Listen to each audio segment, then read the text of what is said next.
Muito boa noite para você que nos acompanha aqui pelo seu canal Terça Livre. Está no ar mais um Boletim da Noite. Eu sou Cássio Freitas. A gente se vê depois da vinheta.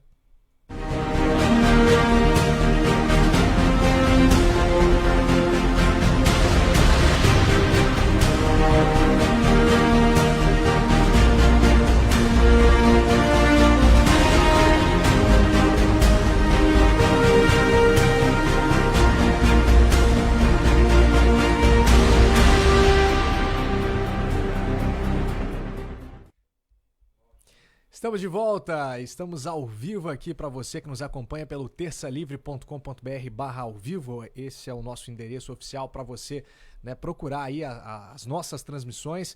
Então acesse terçalivre.com.br/ao vivo. Você pode divulgar já este link, né, para todas as pessoas que você conhece, que acompanham aqui o Terça Livre, né? Divulgue aí no seu grupo de WhatsApp da família, né, no grupo dos amigos. Nosso muito obrigado pela sua audiência. O Boletim da Noite começa quente, né? Tem muitos assuntos aí, nós vamos comentar sobre essa prisão aí do Daniel Silveira, né? E toda a repercussão envolvendo esse caso. E aqui comigo, Max Cardoso, Ítalo Lorenzon e Alan dos Santos, direto dos Estados Unidos. Muito boa noite para todos vocês. Boa noite, Cássio. Boa noite, Ítalo. Boa noite, Alan. Boa noite, pessoal. Tudo bom? Boa noite, Cássio. Boa noite, Max. Boa noite, Alan. Boa noite a todos os ouvindo. Muito bom estar aqui com vocês. Boa noite, pessoal. Vamos lá. Temos bastante notícia aí para comentar. Tá no mudo ou tá baixo? Aqui não. Não, deve estar baixo aí. Agora Ok. foi. Agora Aqui foi, não Alan. tá no mudo, não. Ah, beleza. Então, boa noite a todos aí. A gente tem bastante notícia para comentar. Vambora. Isso aí. Perfeito. Vamos. Vamos lá então, a gente começa de pauta aqui. Então, Lula reconhece possível reeleição de Bolsonaro. Huck é uma aventura. O ex-presidente petista Luiz Inácio Lula da Silva, durante uma entrevista na manhã desta quinta-feira, reconheceu que há chances do presidente da República, Jair Bolsonaro, ser reeleito em 2022. Segundo o ex-presidente petista, Bolsonaro teria mais chances por estar atualmente no poder, podendo supostamente usar a força da máquina pública. Abre aspas aí para o ex-presidiário Luiz Inácio Lula da Silva. Quem está no poder sempre será o candidato forte à sua reeleição, porque o poder é uma máquina muito poderosa. Quem estiver no poder sempre deverá ser competitivo, a não ser que seja um desastre, disse o ex-presidiário.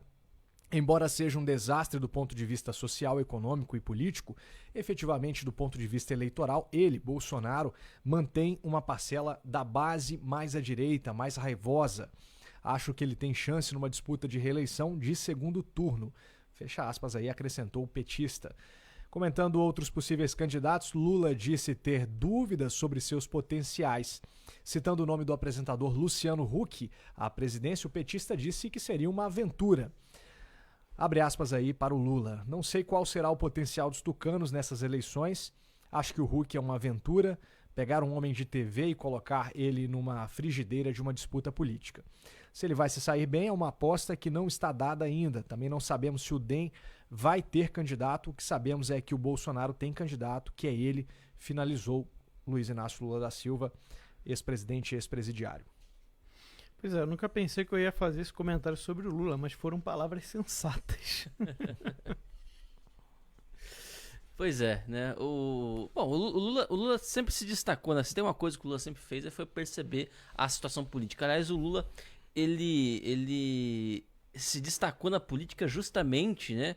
Quem acompanha aí, já leu livros aí sobre biografias, né, de membros do PT, né? Histórias, né, escritas por próprios membros do PT relatando como é que era no começo da fundação do partido.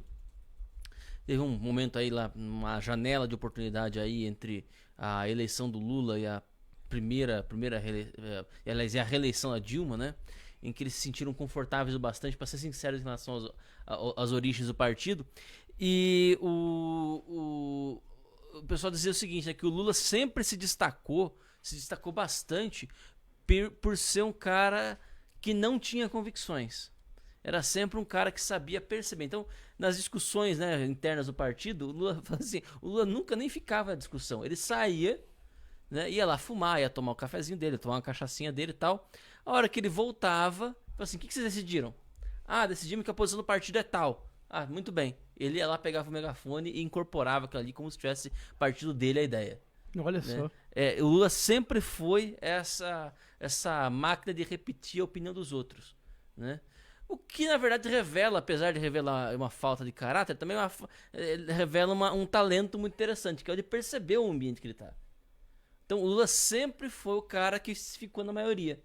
Ele percebia muito bem qual que era a maioria, ia lá e se colocava na maioria, né? Perfeito. Alan? Tá no mudo aí o Alan? Tá no mudo, não. Agora foi. Agora foi. Ah, beleza. Não só, isso não é só o Lula. No livro do Oswaldo Peralva, né, que era o correspondente da Folha de São Paulo, o Oswaldo Peralva, para quem não tá acostumado aí com Terça Livre, é novo no Terça Livre, o Oswaldo Peralva era o número 2 do Partido Comunista no Brasil, né? Então você tinha o Diógenes Câmara Arruda e você tinha o Oswaldo Peralva. Então, só para o pessoal entender, era Stalin, Silva Lobov, depois vinha Diógenes Câmara Arruda e o Oswaldo Peralva. No seu livro Retrato, ele conta que uma greve que ocorreu em São Paulo, greve dos trabalhadores, o Partido Comunista ficou sabendo depois que a greve já tinha começado.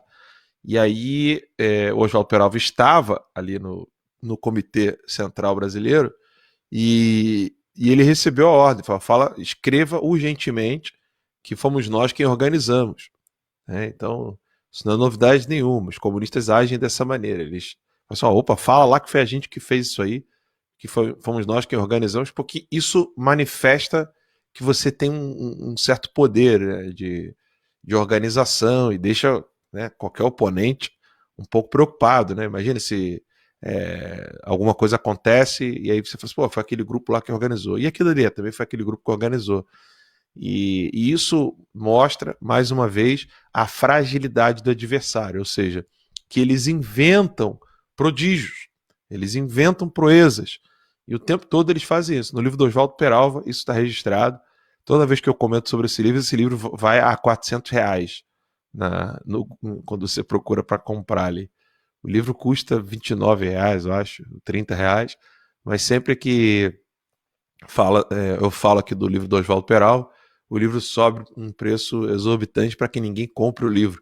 O livro é o único livro de um desertor do Partido Comunista aqui no Brasil. Nós não temos nenhum membro de alto escalão, nem de baixo escalão, né, que foi desertor do Partido Comunista. O Oswaldo Peralva é o único e a esquerda odeia que o Oswaldo Peralva seja mencionado. Para vocês terem uma ideia, com raríssimas exceções em alguns artigos de blogs e sites da internet, o professor Olavo de Carvalho e o Reinaldo Azevedo foram os únicos que comentaram sobre o Oswaldo Peralva.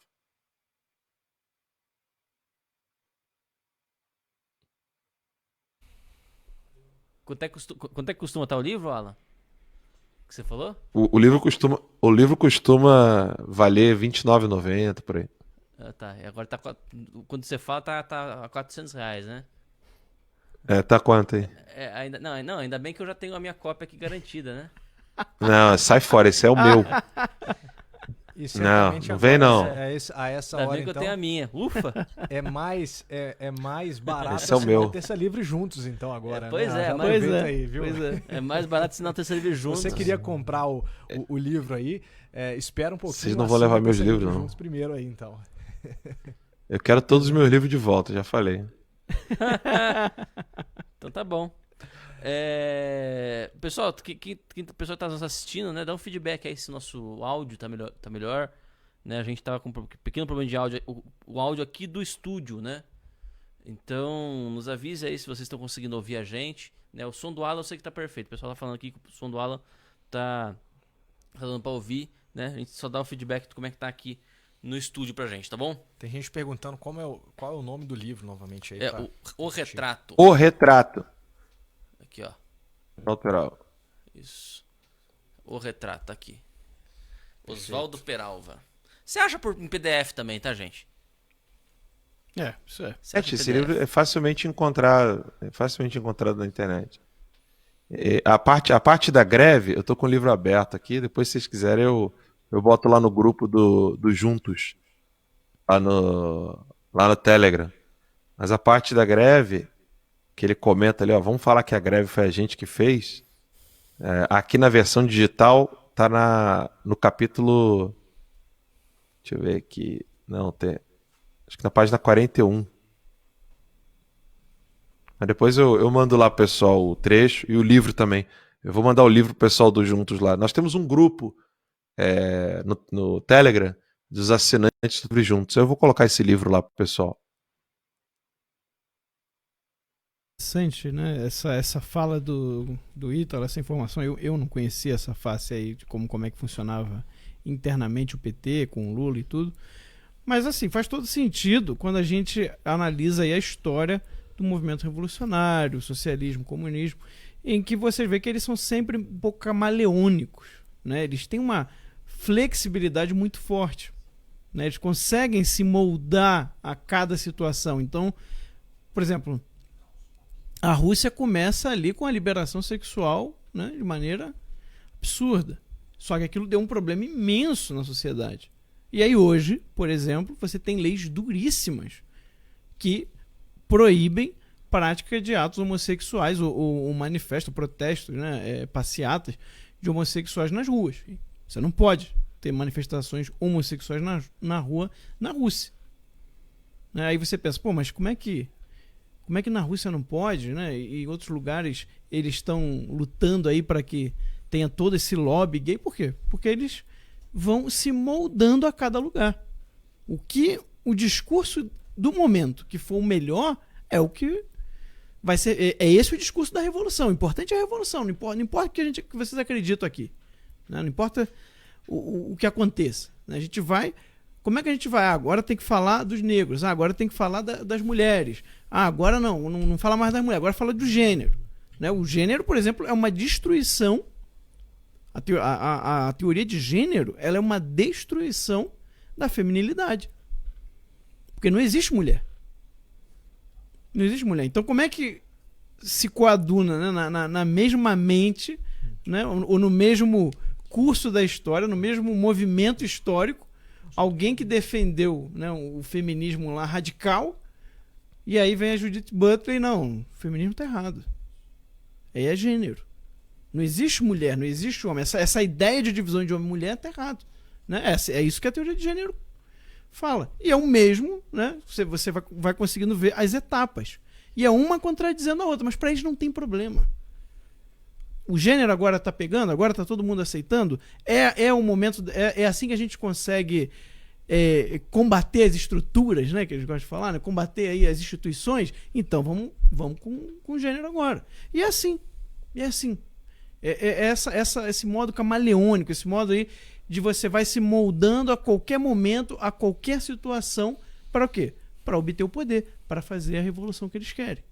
Né? Que é uma revolução que não chega nunca. Né? Mesmo quando eles assumem o poder, ainda falta. Né? E vai. E qualquer coisa é justificável. Ok. Eu posso ler o trecho aqui rapidinho, Cássio? Claro, fica à vontade. Porque é interessante, ó.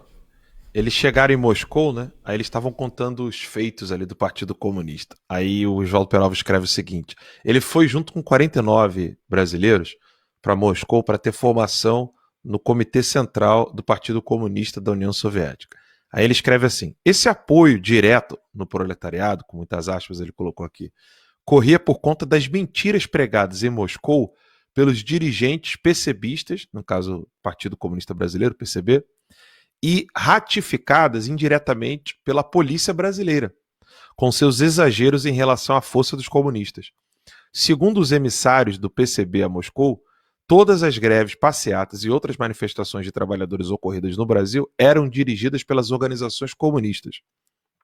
É certo que, em muitas greves surgidas espontaneamente, eles conseguiam penetrar e assumir a direção. É certo também que eles forjavam greves artificiais, fazendo parar aventureiramente uma seção de fábrica ou toda uma fábrica com argumentos de pistoleiros, isto é, apontando revólveres para os operários, os comunistas, tá? Era o que eles mesmos chamavam, abre aspas, arrancar greve, fecha aspas. É certo que até comandaram greves de justas reivindicações. Entretanto, muitas vezes o desencadeamento dessas lutas se dava à sua revelia, constituindo mesmo vergonhosa surpresa para eles. Recordo-me perfeitamente de uma reunião clandestina do Comitê Central de fins de março para começo de abril de 1953, perto do Rio. De repente, soube-se pelo rádio que 300 mil trabalhadores paulistanos, ou seja, a totalidade do proletariado da capital de São Paulo, estavam em greve geral e faziam formidáveis demonstrações de rua.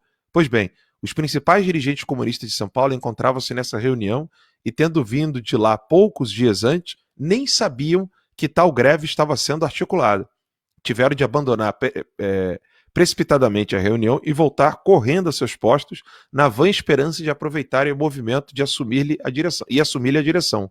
Não tardou, contudo, a seguir um emissário a Moscou com um relatório sobre a greve, pintada de tal modo que entusiasmou até ao delírio os mentores soviéticos do Partido Comunista Brasileiro. E o emissário, de torna viagem, trouxe a seguinte opinião, algo acaciana, que era comentada festivamente nos círculos dirigentes. Se esse movimento tivesse contado com o apoio de parte substancial das massas camponesas do Brasil e de sua pequena burguesia urbana, Vargas teria sido posto abaixo. Essa ideia da derrubada revolucionária do governo causa frenesi nos presentes e, para revigorá-la, o dirigente ajudava com fingida modéstia e genuíno servilismo. E quem diz... Como é que é? Aqui. E quem diz isso não somos nós, são os camaradas soviéticos, que sabem onde tem o nariz. Um mês depois, em maio, o secretário do PCB redigiu e publicou no número 53 da revista Problemas um manifesto sobre a greve, com a assinatura do Comitê Central e com a falsa data de 4 de abril. Quem lesse o manifesto hoje em dia pensaria que fora redigido e publicado no decorrer da própria greve. Eu não vou continuar a leitura aqui, li uma página e meia. Quem é membro do Terça Livre lá no Juntos recebeu o PDF, está na página 19 e 20. Daí você percebe, né, quem é que atua de modo criminoso no Brasil. Está aqui dizendo que o PCB usava de modo pistoleiro o método chamado arrancar greve, ou seja, forçar funcionários de uma fábrica a fazerem greve né, com um revólver apontado. Que pessoal amoroso, né? Para o Barroso, esses aqui são os iluministas, os iluminados. Barroso, esse pessoal é que realmente sabe que é democracia, né? Ô Alan, quando a gente comenta esse assunto, não tem como não me lembrar de lá na CPMI das fake news, quando você tirou a Terceira Internacional Comunista e citou. Levantei. E aí o Rui Falcão ficou doido, cara. Ele ficou gaguejando. Ele abriu um olho. Eu levantei assim. Ele não acreditou que ela tava citando a Terceira Internacional Comunista. Que mais ninguém no PT deve conhecer, sabe? Exato. Se tivesse tirado um nudes do Rui Falcão ali, você não tinha constrangido de tanto. Mas o medo deles é esse, né? O medo deles com relação ao Terça Livre é esse. Eles sabem que aqui a gente estuda. Aqui não é... Como é que é o nome? Guga Chakra, Joel Pinheiro, não. Não, ele mudou, né, Alan? Ele mudou depois disso. Quem? Ah, não. Ele não perguntou mais nada. Ele mudou. Ele não perguntou mais nada. Ele mudou. Ele tava naquela achando, né? Quando ele viu que o nível de debate era grande, ele baixou a bola, cara. Baixou a bola. Eu tava lá, eu vi. Eu sou louco pra botar um esquerdista. Eu sou louco pra botar um esquerdista pra debater com o Ítalo sobre mais-valia. Esses caras vão gaguejar aí. Vai ser a coisa mais linda do mundo. O medo deles do Terça Livre é esse. Você tá maluco, velho? Onde é que você vai me arrumar um esquerdista que sabe o que é mais-valia? Acorda pra vida, rapaz. Hello! Na Itália talvez se arrume. Talvez a gente consiga na Perseverance, né? Lá em Marte. Talvez na Perseverance. A Perseverance foi lá buscar um esquerdista que sabe ainda o que é mais-valia. Mas ele não sabe pra porra nenhuma, não. Isso aí só fica repetindo só. É engraçado, né, Alan? Porque a maioria das pessoas não faz a mais vaga ideia do que seja mais-valia. No entanto, o ranço, né, a consequência, o eco da ideia continua no inconsciente das pessoas.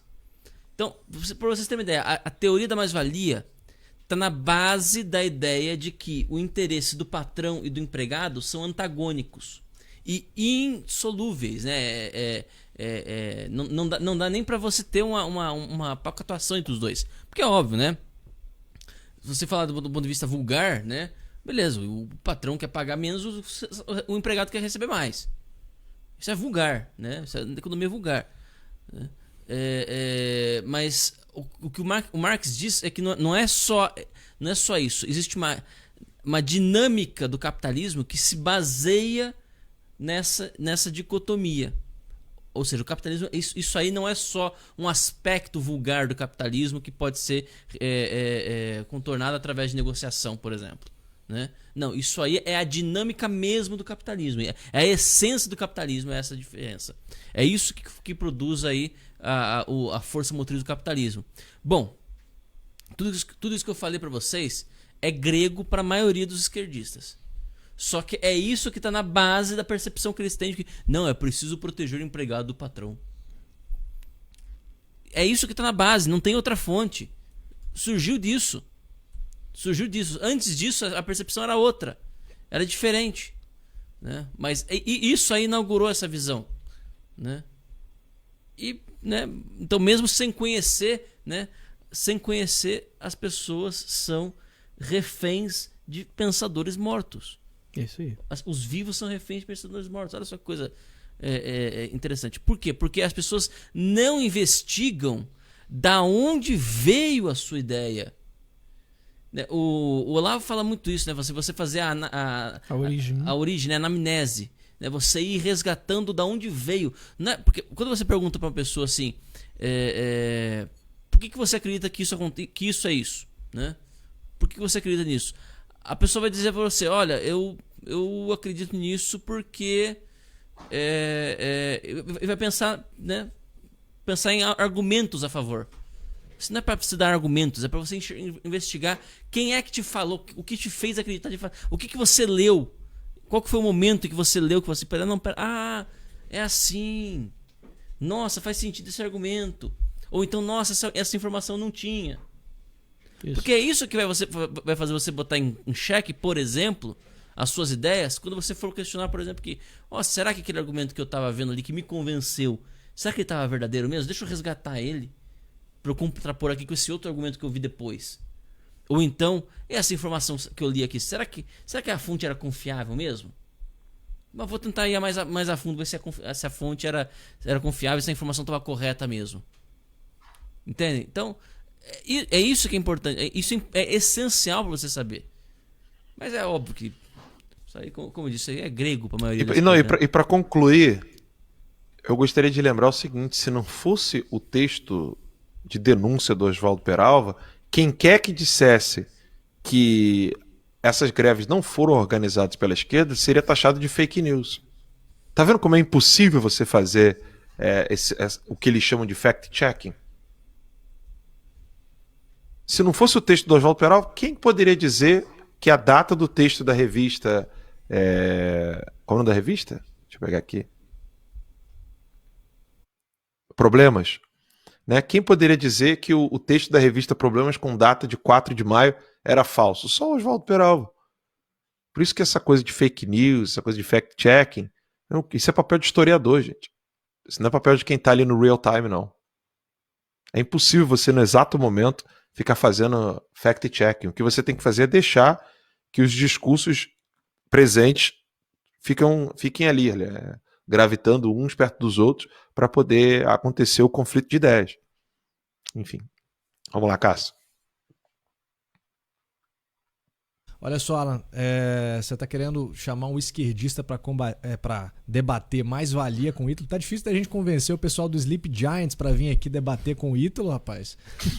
Aí vai ser difícil mesmo. O pessoal do Sleep Giants gosta de colocar vídeos lá do Alan, né? De expor o Alan o tempo todo, mas debater mesmo que é bom nada, né? E há de se conver um tema bem mais lateral, né? vamos discutir aqui se há ou não evidências da fraude nas eleições americanas. Né? A coisa assim muito mais lateral. Censura, cancelamento, né? etc. Fake news, Pô, né? isso agora, se você estudar mais-valia, né? O capital, né? O conceito de valor trabalho, né? Mercadoria, né? Mão de obra, matéria-prima, etc. Cara, isso aí é bem mais complicado, né? Bem mais complicado. Pois é, a gente tem que baixar um pouco o nosso nível, né, Alan? Porque senão, a nossa expectativa, pelo menos. Agora escutem essa, hein? Forçando a barra, revista Time elege Boulos como uma das 100 lideranças do futuro. A revista americana Time elegeu os brasileiros Guilherme Boulos e Anitta, uma das 100 lideranças emergentes que estão moldando o futuro. A lista foi divulgada ontem. Guilherme Boulos é descrito pela revista americana como uma grande liderança da esquerda brasileira.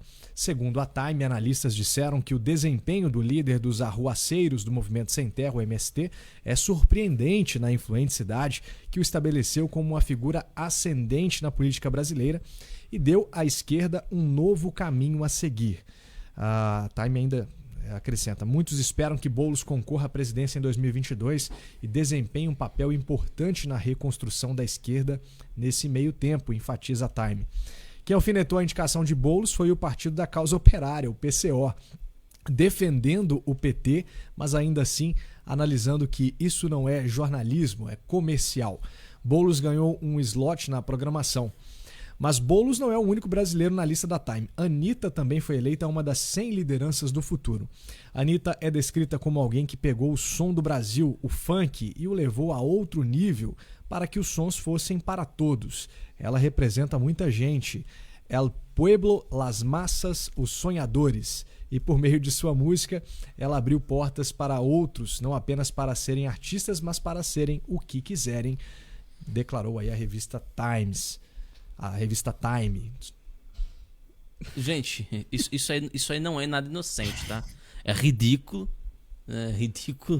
mas não é nada inocente. Estão querendo já alçar o Guilherme Boulos, né? Convenhamos, se você for analisar a questão da Anitta do ponto de vista empresarial, não estou falando aqui de gosto musical, viu? Bom, na minha opinião, um péssimo gosto. Mas, analisando do ponto de vista empresarial, do ponto de vista de marketing, de tudo que ela é como empreendedora mesmo, de fato, não sei se liderança do futuro, né? Não, a ideia não mas é essa. Guilherme Boulos, um invasor de propriedade, enfim. A ideia qual é, Heitor? A ideia não é essa. A ideia não é essa. A ideia é você ir consagrando um precedente, consagrando um princípio, né? É aquela coisa, à medida que você vai esculhambando o negócio, né? Aquilo vai perdendo sentido, né? Que nem você esculhambando o Nobel da Paz. Isso. Chega uma hora que, não tem mais sentido o Nobel da Paz e a própria ideia de você lutar pela paz começa a ficar algo ridículo. É o exemplo também dos direitos humanos. Direitos humanos é uma coisa importantíssima, essencial numa sociedade, né? Só que você esculhambou tanto com ONG que se diz de direitos humanos, mas na verdade é direito de bandido, né? Que acaba, né? Você acaba pegando ranço do termo, né? Lembrando que, falando da Anitta aí do ponto de vista empresarial, mas se for do ponto de vista político, a pessoa que há uma semana aí estava dizendo para tirar o 17 da tabuada. Deputada municipal. Teve essa também. Só explicar pro pessoal, né? 17 Vai ter primo, gente, não tá na tabuada. Pois é. Por acaso. Porra, por acaso, né? Tem um texto do... Desculpa, aí perguntaram pra ela assim, não, mas minha querida, 17 é do meu primo, não tá na tabuada. Sabe qual é a resposta dela? Então tira o dicionário. Ótimo, parabéns. Olha, tem um trecho... Puta que pariu. Puta que pariu, cara. Tem um texto do Paulo Francis, Como Vivem os Ricos. Eu vou ler aqui um trechinho pra vocês. Hoje eu vou ficar citando alguns livros aqui. É do livro, excelente livro Diário da Corte, onde ele diz o seguinte: vivemos na era da celebridade. A palavra é indefinível. Abrange gente que faz alguma coisa na vida, boa ou má, não vem ao caso, como digamos Kissinger e Candice Bergen, mas inclui prostitutas de alto coturno, Jaqueline Onassis, ou de médio coturno, Bianca Jagger. Isso não aconteceria nos tempos de Wilde. Ele está falando de Oscar Wilde. Logo, só muita experiência e uma certa inteligência, esse tom sarcástico do Paulo Francis, permitem ao observador dizer quem é quem. Né? A visão que a imprensa brasileira tem da celebridade, aí claro, que eu não vou ler adiante, que é sobre a celebridade americana, mas ele está falando uma coisa sensacional, né, que as estruturas da sociedade foram para o brejo. São palavras do Paulo Francis. Ele diz o seguinte, abre aspas, só fala mal da sociedade quem não consegue enfrentá-la. Fecha aspas, diz um personagem de Oscar Wilde, presumivelmente expressando a opinião do autor. Nos tempos de Wilde, porém, só na Inglaterra, o que se chama, aspas, sociedade, e que é, em verdade, o grupo no alto da escala social, era perfeitamente definido. Aristocracia rural, não necessariamente nobre, mas com família ilustre, os primeiros industriais que eram aceitos, considerados vulgares pelos aristocratas, e alguma gente de grande, ainda que suposto apenas, mérito nas artes. Hoje, nem na Inglaterra é possível ser tão definitivo. As estruturas foram para o brejo. E é exatamente isso aqui que o Antônio Gramsci queria, que você destruísse por completo as estruturas da sociedade, onde o intelectual ele passasse a ser quem a mídia decretasse que fosse, o intelectual e líder. Então você imagina, né? Nós passamos aí de uma sociedade, todos nós experimentamos um pouco dos resquícios dessa sociedade, onde uma pessoa tinha instrução e por isso ela era uma certa celebridade intelectual, né? Mesmo que fosse pobrezinha, um grande intelectual, um grande professor, ele recebia o mérito até da família, né? Até entre os pares ali na família, aquela coisa da tia que era professora, do tio que é professor, você tinha uma certa estima, uma certa honra dentro da família por causa do conhecimento, ou por causa do duro trabalho no campo, ou porque você está ali sacrificando-se pela família, como é o caso da mãe e da avó, que de tanto que sofreu para poder deixar para os filhos alguma coisa. Essa sociedade ela já estava se desfazendo e ela agora coloca Anitta e Boulos como celebridades e lideranças, seja lá do que for. Meus caros, a situação ela é terrível. Né? O que acontece numa sociedade quando você tem Boulos e Anitta como grandes celebridades, grandes heróis ou coisas do tipo? Se uma sociedade sem Boulos e Anitta, a gente tem Alexandre de Moraes como grande professor e jurista, você imagina o que vai ser depois, quando os jovens, as crianças e jovens que vão ali ter de aprender na escola ou pela mídia, que Anitta e Boulos são exemplos, né? Corram para as montanhas. Corram para as montanhas. Eu estava assistindo uma live no Instagram hoje à tarde de um professor de direito renomado no Rio de Janeiro e um outro jurista que está trabalhando, inclusive até no STF. E aí eu estava ouvindo ali a história do professor que deu aula no cursinho, se sacrificou, foi muito difícil para ele conseguir chegar na universidade, pegando condução, trabalhou como advogado durante muito tempo sem nenhum computador, só na folhinha, fichário, aquela coisa de ficha no trabalho, datilografando. A presença de Anitas, Boulos e Alexandre de Moraes e tantos outros, né, ministros da Suprema Corte, é o maior crime que o Brasil pode estar cometendo. Não um crime no sentido do Código Penal, mas é a maior ofensa à sociedade brasileira. Porque nós vivemos numa sociedade onde centenas de milhares de pais se sacrificaram, mesmo sendo analfabetos, para conseguir que o filho ou o neto, veja só, às vezes nem o filho ele conseguia, mas ele lutou para que pelo menos o filho ou o neto conseguisse instrução e educação. Para ter educação com quem? Leandro Carnal, né? Barroso, Alexandre de Moraes.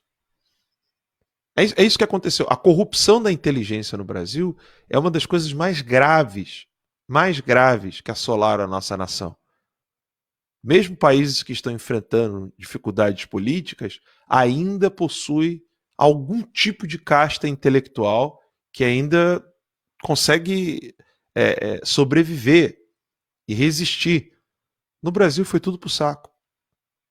É uma ofensa a qualquer professor dedicado no Brasil, como esse professor que eu estava assistindo hoje, professor de cursinho. Quase ninguém percebe, mas o cursinho no Brasil é um fenômeno próprio do monopólio da educação do Estado, ou seja, as pessoas querem ter uma educação melhor, então como é tão difícil construir uma faculdade privada ou um instituto privado de ensino, cria esse cursinho, né?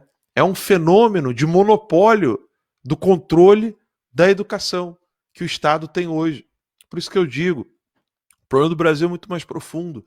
Nós temos o controle não apenas da opinião, mas o controle da educação.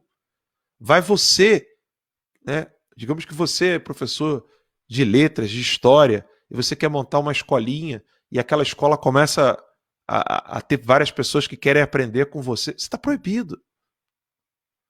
Aqui nos Estados Unidos você consegue isso no estalar de dedo.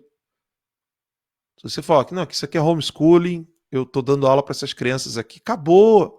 Acabou. Tem estado que não vai querer nem registro de nada.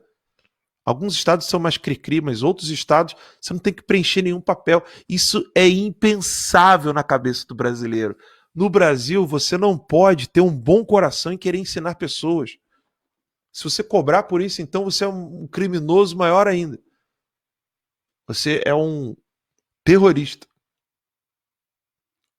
Como é que um país com um crime dessa magnitude, né, uma corrupção dessa magnitude, uma corrosão dessa profundidade, vai conseguir dar um passo adiante? Não vai. Não vai. O que o Brasil vai produzir daqui em diante, gente, desculpa, mas isso é realismo, isso não é pessimismo. O que o Brasil vai produzir intelectualmente daqui em diante é isso aí. É a Anitta, é Boulos, é Alexandre de Moraes, é Barroso.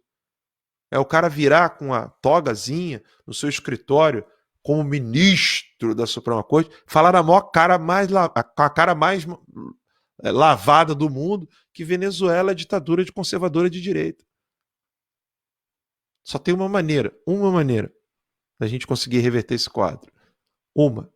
Difundir conhecimento. Não existe outro. Não existe nenhum remédio rápido, fácil, prático, não existe. Difundir conhecimento. Com certeza. Vamos para a próxima pauta então aqui. Vamos falar do caso Daniel Silveira. A audiência de custódia determina manter a prisão do deputado Daniel Silveira. O juiz Ayrton Vieira, na tarde desta quinta-feira, durante a audiência de custódia, determinou manter a prisão do deputado. Indicado por Alexandre de Moraes, o juiz instrutor que presidiu a audiência decidiu por manter a prisão do parlamentar até a Câmara dos Deputados votar o assunto. Na audiência de custódia também foi decidido que o deputado deixará a sede da Polícia Federal no Rio de Janeiro e seguirá, já seguiu, né, para o Batalhão Especial da Polícia Militar do Estado do Rio, onde existem melhores condições carcerárias. Bem, aí você vê, né? A audiência de custódia, né, que a audiência de custódia, ela vai ver lá a legalidade da prisão, tudo isso. Ela decide manter a prisão em flagrante. Porque o certo, o que seria o normal? O que seria o esperado, né? Quando você tem a prisão em flagrante, aí vai ter a audiência de custódia. Aí ali há um pedido para você converter a prisão preventiva, né? Prisão temporária e tudo. Não, eles estão mantendo ainda a prisão em flagrante até a Câmara decidir. Então é um flagrante permanente. Isso não existe, gente. Todos os juristas hoje comentaram. Agora é uma prisão em flagrante permanente. Já foi uma prisão em flagrante por causa de um vídeo.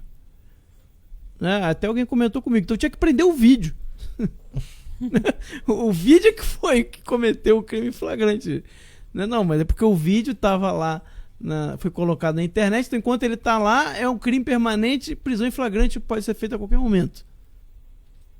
Aí agora, foi para a audiência de custódia, e em vez de converter a prisão em flagrante em prisão preventiva, temporária, não, mantém a prisão em flagrante. É incrível o que está acontecendo no Brasil. É incrível o que está acontecendo. E todo mundo, não, as instituições continuam funcionando. Não, a independência, a harmonia dos seus poderes. Né? Como é que o Lira falou? Questão lá do... Não, as instituições... Não tem crise entre as instituições. É tudo na paz. Hã? Agora você tem uma prisão em flagrante que vai durar dias. Né? Já vai para 72 horas de prisão em flagrante. Né? Passou a audiência de custódia, continua a prisão em flagrante. Não existe isso no direito, gente. Estão inventando um direito novo. E quem que é o criador do direito? O Alexandre de Moraes. Crise no dos outros é refresco, né? Papai, não existe crise entre os poderes. Tem crise, meu filho. Se não tivesse crise, né? Não teria a vítima da crise, que é o Daniel Silveira. E as possíveis vítimas somos todos nós. A partir de agora, todos nós somos possíveis vítimas. Já que tá valendo assim, já que tá valendo, né? Então, o ministro do STF pode decretar a prisão. Porque aí faz todo o argumento. Isso é o típico argumento ad hominem, né? Você não trata o mérito da questão, você trata a pessoa. Porque a mídia tentou fazer isso. A BBC tava um nojo hoje. Tá criminosa hoje, né? A BBC tava lá. Porque o cara pediu AI-5 e agora vai ser absolvido pelo mesmo Congresso que pediu pra fechar. Para início de conversa, burro pra caralho vocês. A AI-5 não fechou o Congresso. A AI-5 não fechou o Congresso. Que história é essa? Né? Então assim, já errou no objeto, já errou na análise. O AI-5 nem ele não pediu o AI-5, como o AI-5 não fechou o Congresso, né? Mas tentando dar a entender assim, tá vendo? O cara pediu ditadura, então recebeu ditadura. Eu pergunto, mas então vocês estão admitindo que há uma ditadura? Pois é, essa é a pergunta. Vocês estão criticando quem, então? Quem pediu AI-5 não pode reclamar de ditadura. Aí eu pergunto, e quem não pediu, tá reclamando ou tá aplaudindo? E você, senhor democrático que não pediu? Você vai continuar aplaudindo o STF prendendo um deputado fora da previsão legal? Eu não quero saber se você acha que ele merece estar na cadeia. Exatamente. O fato existe previsão legal. Mas imunidade parlamentar não é um bem absoluto. Não é absoluto mesmo. E a Constituição já dá a exceção. A exceção é crime inafiançável. Qual foi o crime inafiançável? Qual foi o crime inafiançável? Lei de Segurança Nacional? A Lei de Segurança Nacional não é só discurso. Ela não criminaliza um discurso. Porque se fosse criminalizar um discurso, meu amigo, desculpa, todo mundo que abre a boca para falar de uma mudança de sistema vai pra cadeia, vai faltar cadeia. Não é assim que funciona. Você fazer você falar sobre mudança de sistema, ainda que a mudança seja uma bosta, a mudança proposta seja uma bosta, isso daí não pode ser criminalizado. Vocês estão malucos, velho? Então todos os socialistas vão pra cadeia, todos os monarquistas vão pra cadeia, todos os parlamentaristas republicanos vão pra cadeia. Não é isso? Não pode haver uma ruptura institucional, não pode haver uma mudança. Como é que faz então? E o Nhonho pode ir na Espanha para falar de parlamentarismo. Para falar de parlamentarismo. Exato. Pode ir à vontade na Espanha falar de parlamentarismo. Sabe? É por isso que vocês entendam uma coisa. O de vocês está na reta, meus filhos. Acordem. Diga lá. Se me permite só uma leve correção, né? Esse aí é o ad personam. No ad hominem, ele é quando você discute não os princípios do argumento, mas o que há de comum entre você e o seu adversário, levando à contradição. Então você tem o ad rem, que é em relação à coisa debatida. Ad hominem é quando você pega o argumento da pessoa e vai levando a pessoa ao ridículo, né? Mostrando a contradição daquele discurso. E o ad personam é quando você realmente desmoraliza a pessoa que está debatendo e não nem sequer os argumentos. Só essa leve correção, porque eu vejo muita gente cometendo esse equívoco, confundindo ad hominem com ad personam. E é incrível isso, né? Que é realmente isso que eles fazem o tempo todo, né? Não entendendo a diferença entre os três termos, né? Ad rem, ad personam e ad hominem. E fica assim, fica isso que o Ítalo acabou de descrever, né? Exatamente isso. Ou seja, e vamos deixar uma coisa clara aqui, né? Eu cheguei a falar de manhã que era uma ameaça ao legislativo. Eu vou corrigir a mim mesmo. Não tem nenhuma ameaça ao legislativo. Tem ameaça a um legislador. E a um grupo de legisladores. Porque os outros legisladores podem. Então, se você permite que um grupo de legisladores possa fazer tudo e um outro grupo não possa fazer nada, essa ameaça não é ao legislativo. Essa ameaça é a alguns legisladores. Ou alguns políticos. Né? Sejam eles legisladores ou sejam eles do cargo executivo. E nesse caso do Daniel é a mesma coisa. Não é nem sequer uma ameaça à Casa Legislativa. Isso é uma ameaça somente a um grupo que está querendo fazer parte da Casa Legislativa. Eles não suportam, essa é a verdade, gente. Nós estamos sob uma tirania. Eles não suportam o fato de que nós tenhamos êxito, seja no jornalismo, como é o Terça Livre, seja na política eleitoral, como tem sido o caso dos políticos que estão junto com o presidente Bolsonaro. Eles não suportam isso. Seja na música, seja na arte, seja na literatura, seja na ciência, né, os médicos que são perseguidos. Existe uma casta superior que julga tudo e todos, e ela é que determina quem é que pode abrir a boca e quem não pode, quem é que pode opinar e quem não pode, que é exatamente isso que o Ítalo comentou. Nós estamos sob uma tirania. Não tem outro termo. O nome disso não é democracia. Uma coisa que o Ítalo comentou, que é fundamental, é o fato de você ter conflito entre os três poderes. Mas, cara, a democracia, ela nem sequer ela é o fato de que os três poderes consigam limitar uns aos outros. A democracia é quando o povo consegue limitar os três poderes. Algo mais óbvio que isso?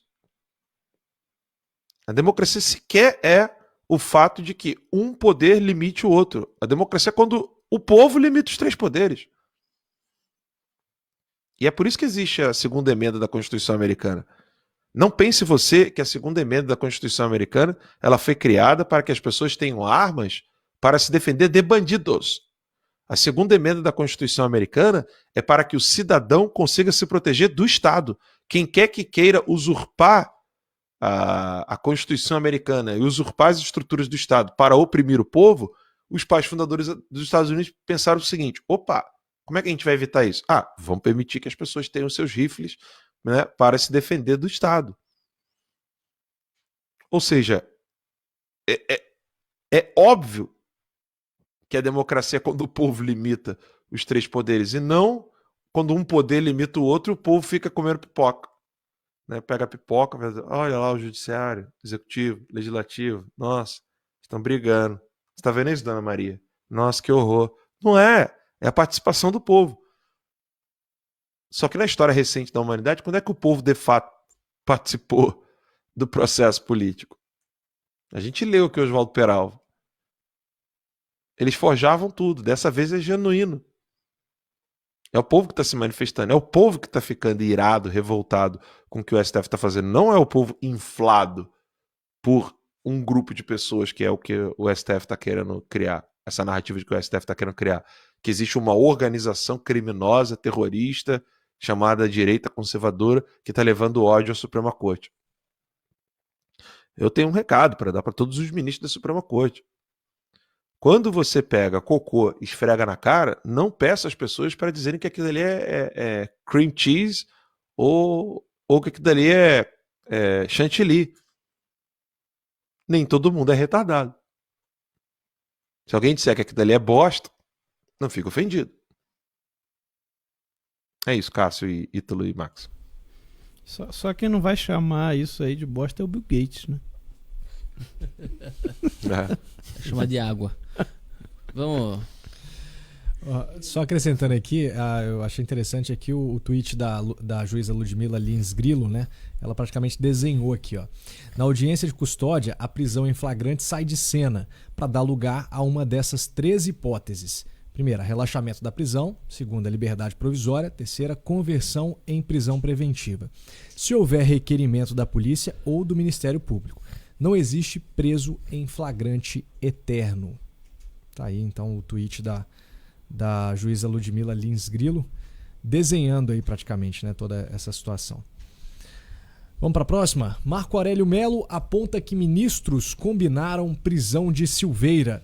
O ministro Marco Aurélio Melo, decano do Supremo Tribunal Federal, afirmou nesta quinta-feira que são grandes as possibilidades dos ministros do STF terem combinado a prisão do deputado federal Daniel Silveira.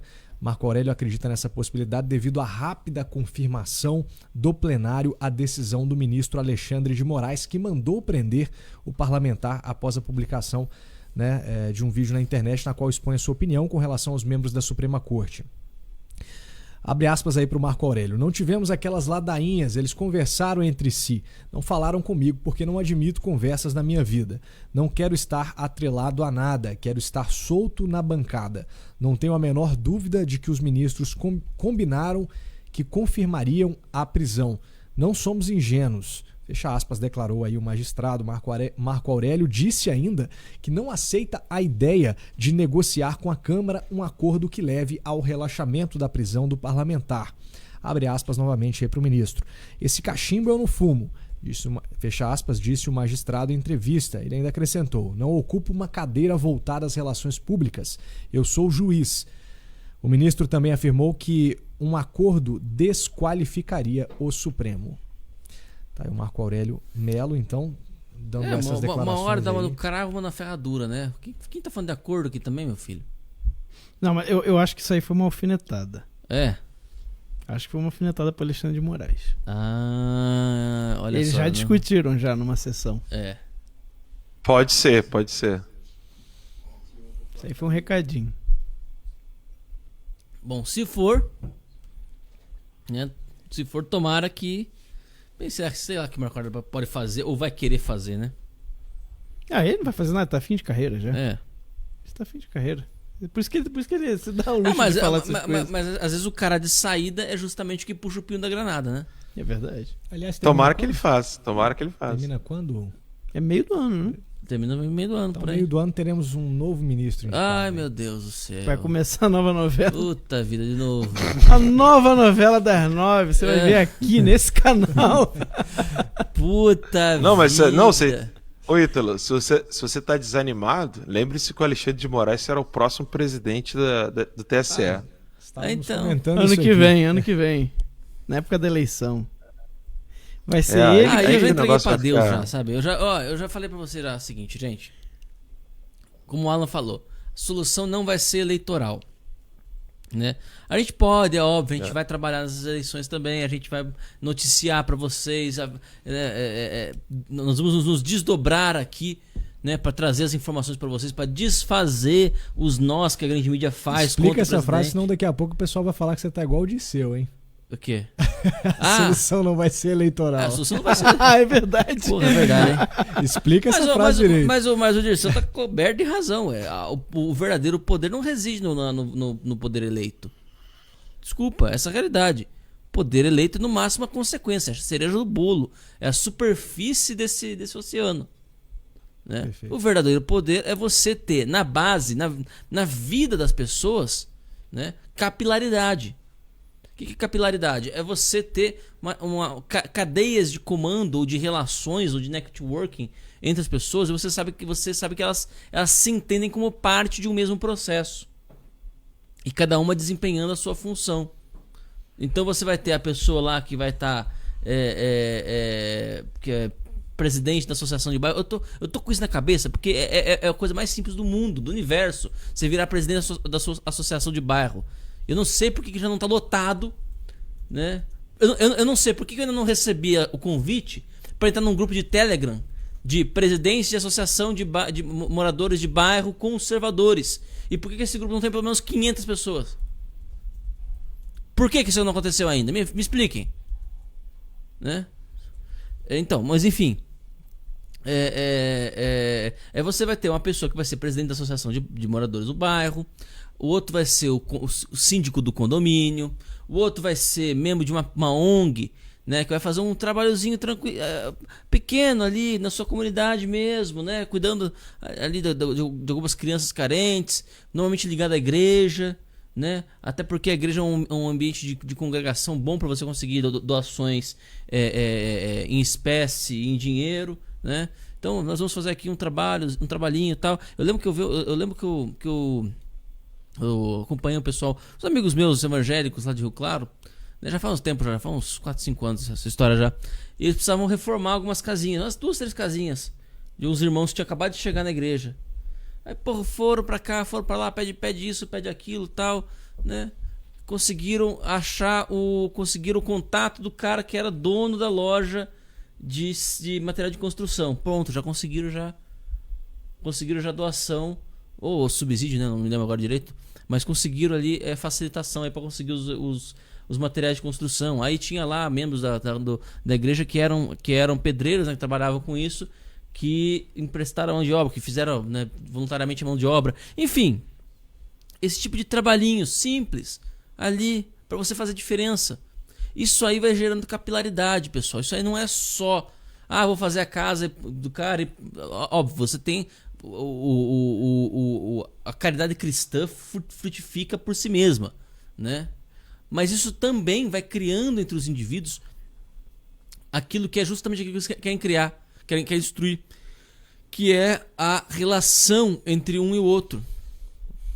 A relação de confiança, de amor ao próximo, que é exatamente o que eles querem destruir. E isso aí, meus caros, tem efeito inclusive eleitoral. É óbvio que você não vai fazer isso, não vai fazer o bem só pelo efeito eleitoral, mas isso aí vai criando capilaridade para você ter o efeito eleitoral depois, na frente. Você cria associação de estudos, de uma fundação, grupos de estudo. Você cria, né, o Alan já falou aqui, uma ONG para financiar estudos em matéria de segurança pública.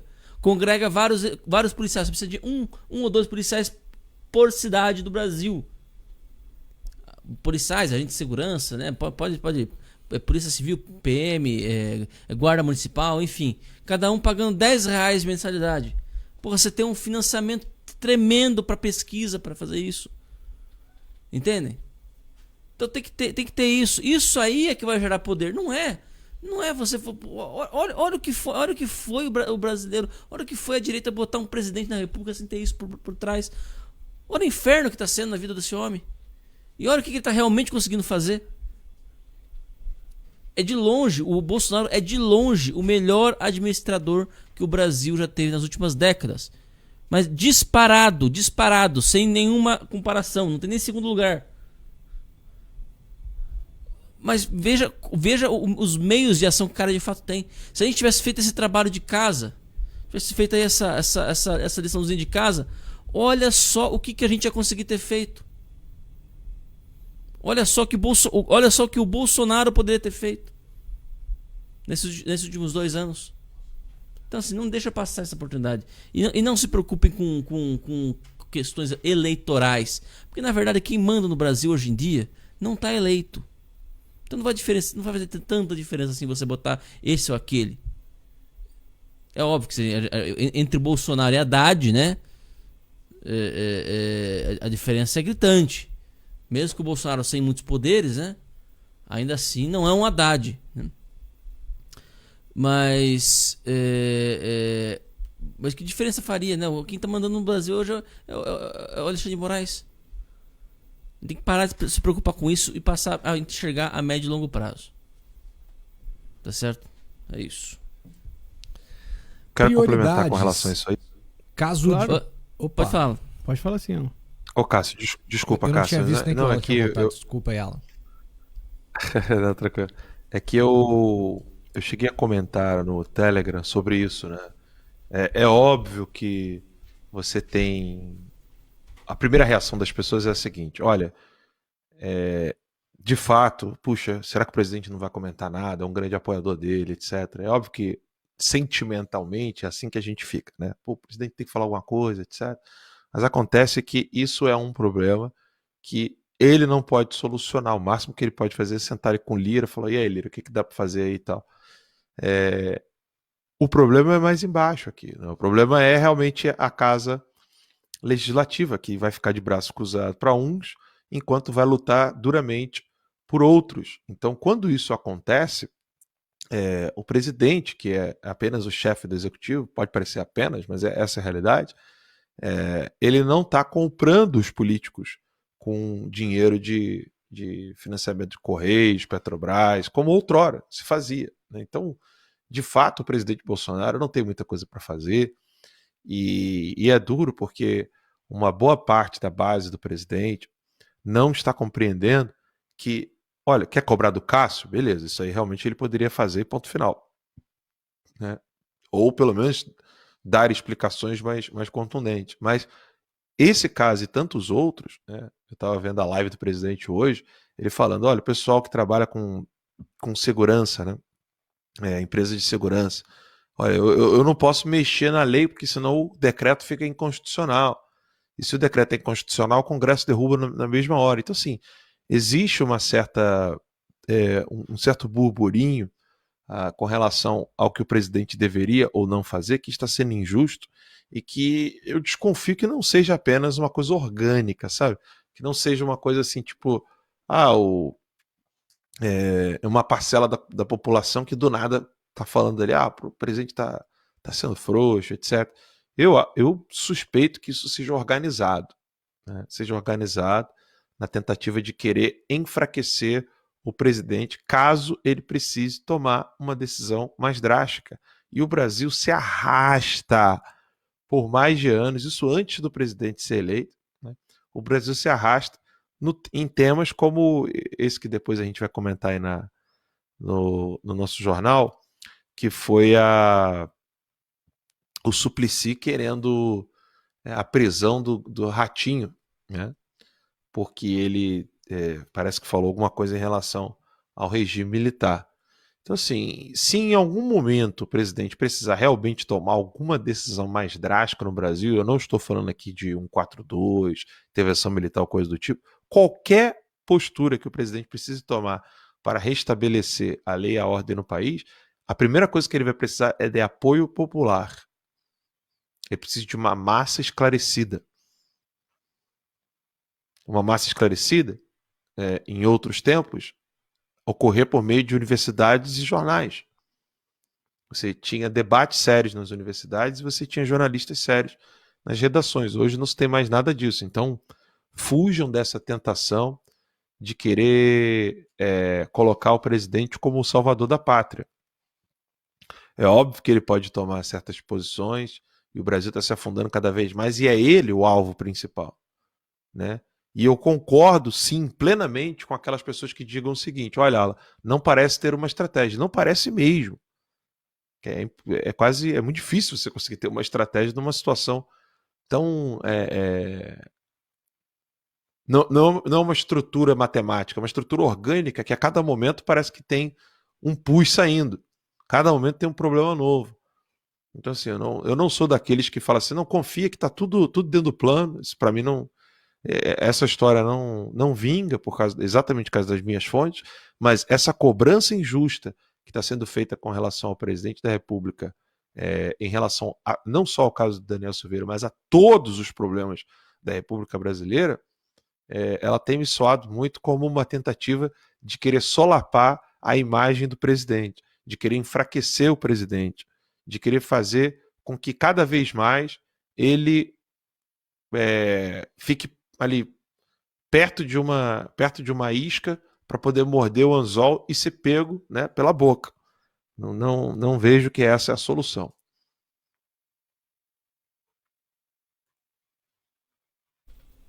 Perfeito. Podemos ir para a próxima pauta? Vocês Vamos. querem comentar mais alguma coisa? Pois eu queria... essa próxima pauta aqui, Alan, foi uma coisa que você comentou hoje no Twitter, inclusive relacionando com a ação do Alexandre de Moraes, né? Uma pauta internacional. A gente vai dar aqui uma quebradinha aqui no nosso roteiro normal, mas eu acho que vale muito a pena a gente comentar isso aqui. Vamos lá então. Belarus. Jornalistas são presas por noticiarem protestos. A Justiça de Belarus condenou nesta quinta-feira as jornalistas Katsiarina Andreeva e Daria Chutsova a 2 anos de prisão apenas por realizarem uma cobertura dos protestos contra o governo ditador do país. As jornalistas trabalham para o canal de notícias polonês Belsat. Segundo a agência Reuters, as jornalistas foram acusadas de orquestrar protestos contra o presidente ditador Alexander Lukashenko. Katsiarina Andraeva e Daria Chutsova foram detidas em novembro de 2020 em um apartamento que usavam como ponto de observação para filmar manifestações. O advogado das réis afirmou que irá recorrer da decisão. As duas se declararam inocentes. A Lituânia, onde a opositora do ditador, a Sviatlana Tissakova, esse nome aqui eu vou deixar para o nosso tradutor de russo aqui, por favor, Foi Ítalo. quase, por favor, foi Ítalo, quase. não. Faltou uma. Tentou me ajudar aqui antes, mas Foi na trave, foi na diga aí, trave, por foi na favor. trave. Sviatlana Tsikhanouskaya. Tá certo. Está exilada, parecido. exortou o país a acabar com a espiral de repressão. Já a Polônia disse em um comunicado que as prisões terão consequências muito graves. O jornal Belsat foi criado na Polônia por jornalistas bielorrussos e poloneses para cobrir a crise em Belarus, afirmou a Reuters. Peter Stano, porta-voz das relações exteriores da União Europeia,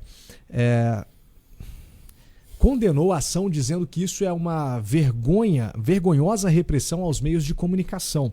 Em Belarus, mais de 33 mil pessoas foram detidas em uma violenta repressão aos protestos contra o governo de Lukashenko. Lukashenko. Ok. Após a eleição em agosto de 2020 ser contestada por suspeitas de fraude. Alexander Lukashenko está no cargo desde 1994 e é considerado o último ditador da Europa. Apesar de já ter sofrido diversas sanções, Lukashenko se recusou a renunciar após receber apoio da Rússia governada por Vladimir Putin. Segundo informações, Moscou vê Belarus como um estado tampão contra a União Europeia e a OTAN. Da próxima vez, por favor, traga uma vodka para eu ler aqui todos esses nomes, viu? Dá vontade, Por né? gentileza. Mas faltou só um só. Como ala? Não, que só eu e o Ítalo aqui já sabemos um pouquinho de russo aí. Por motivos bem diferentes. Sim, sim. Motivos diferentes do Anselmo Góes?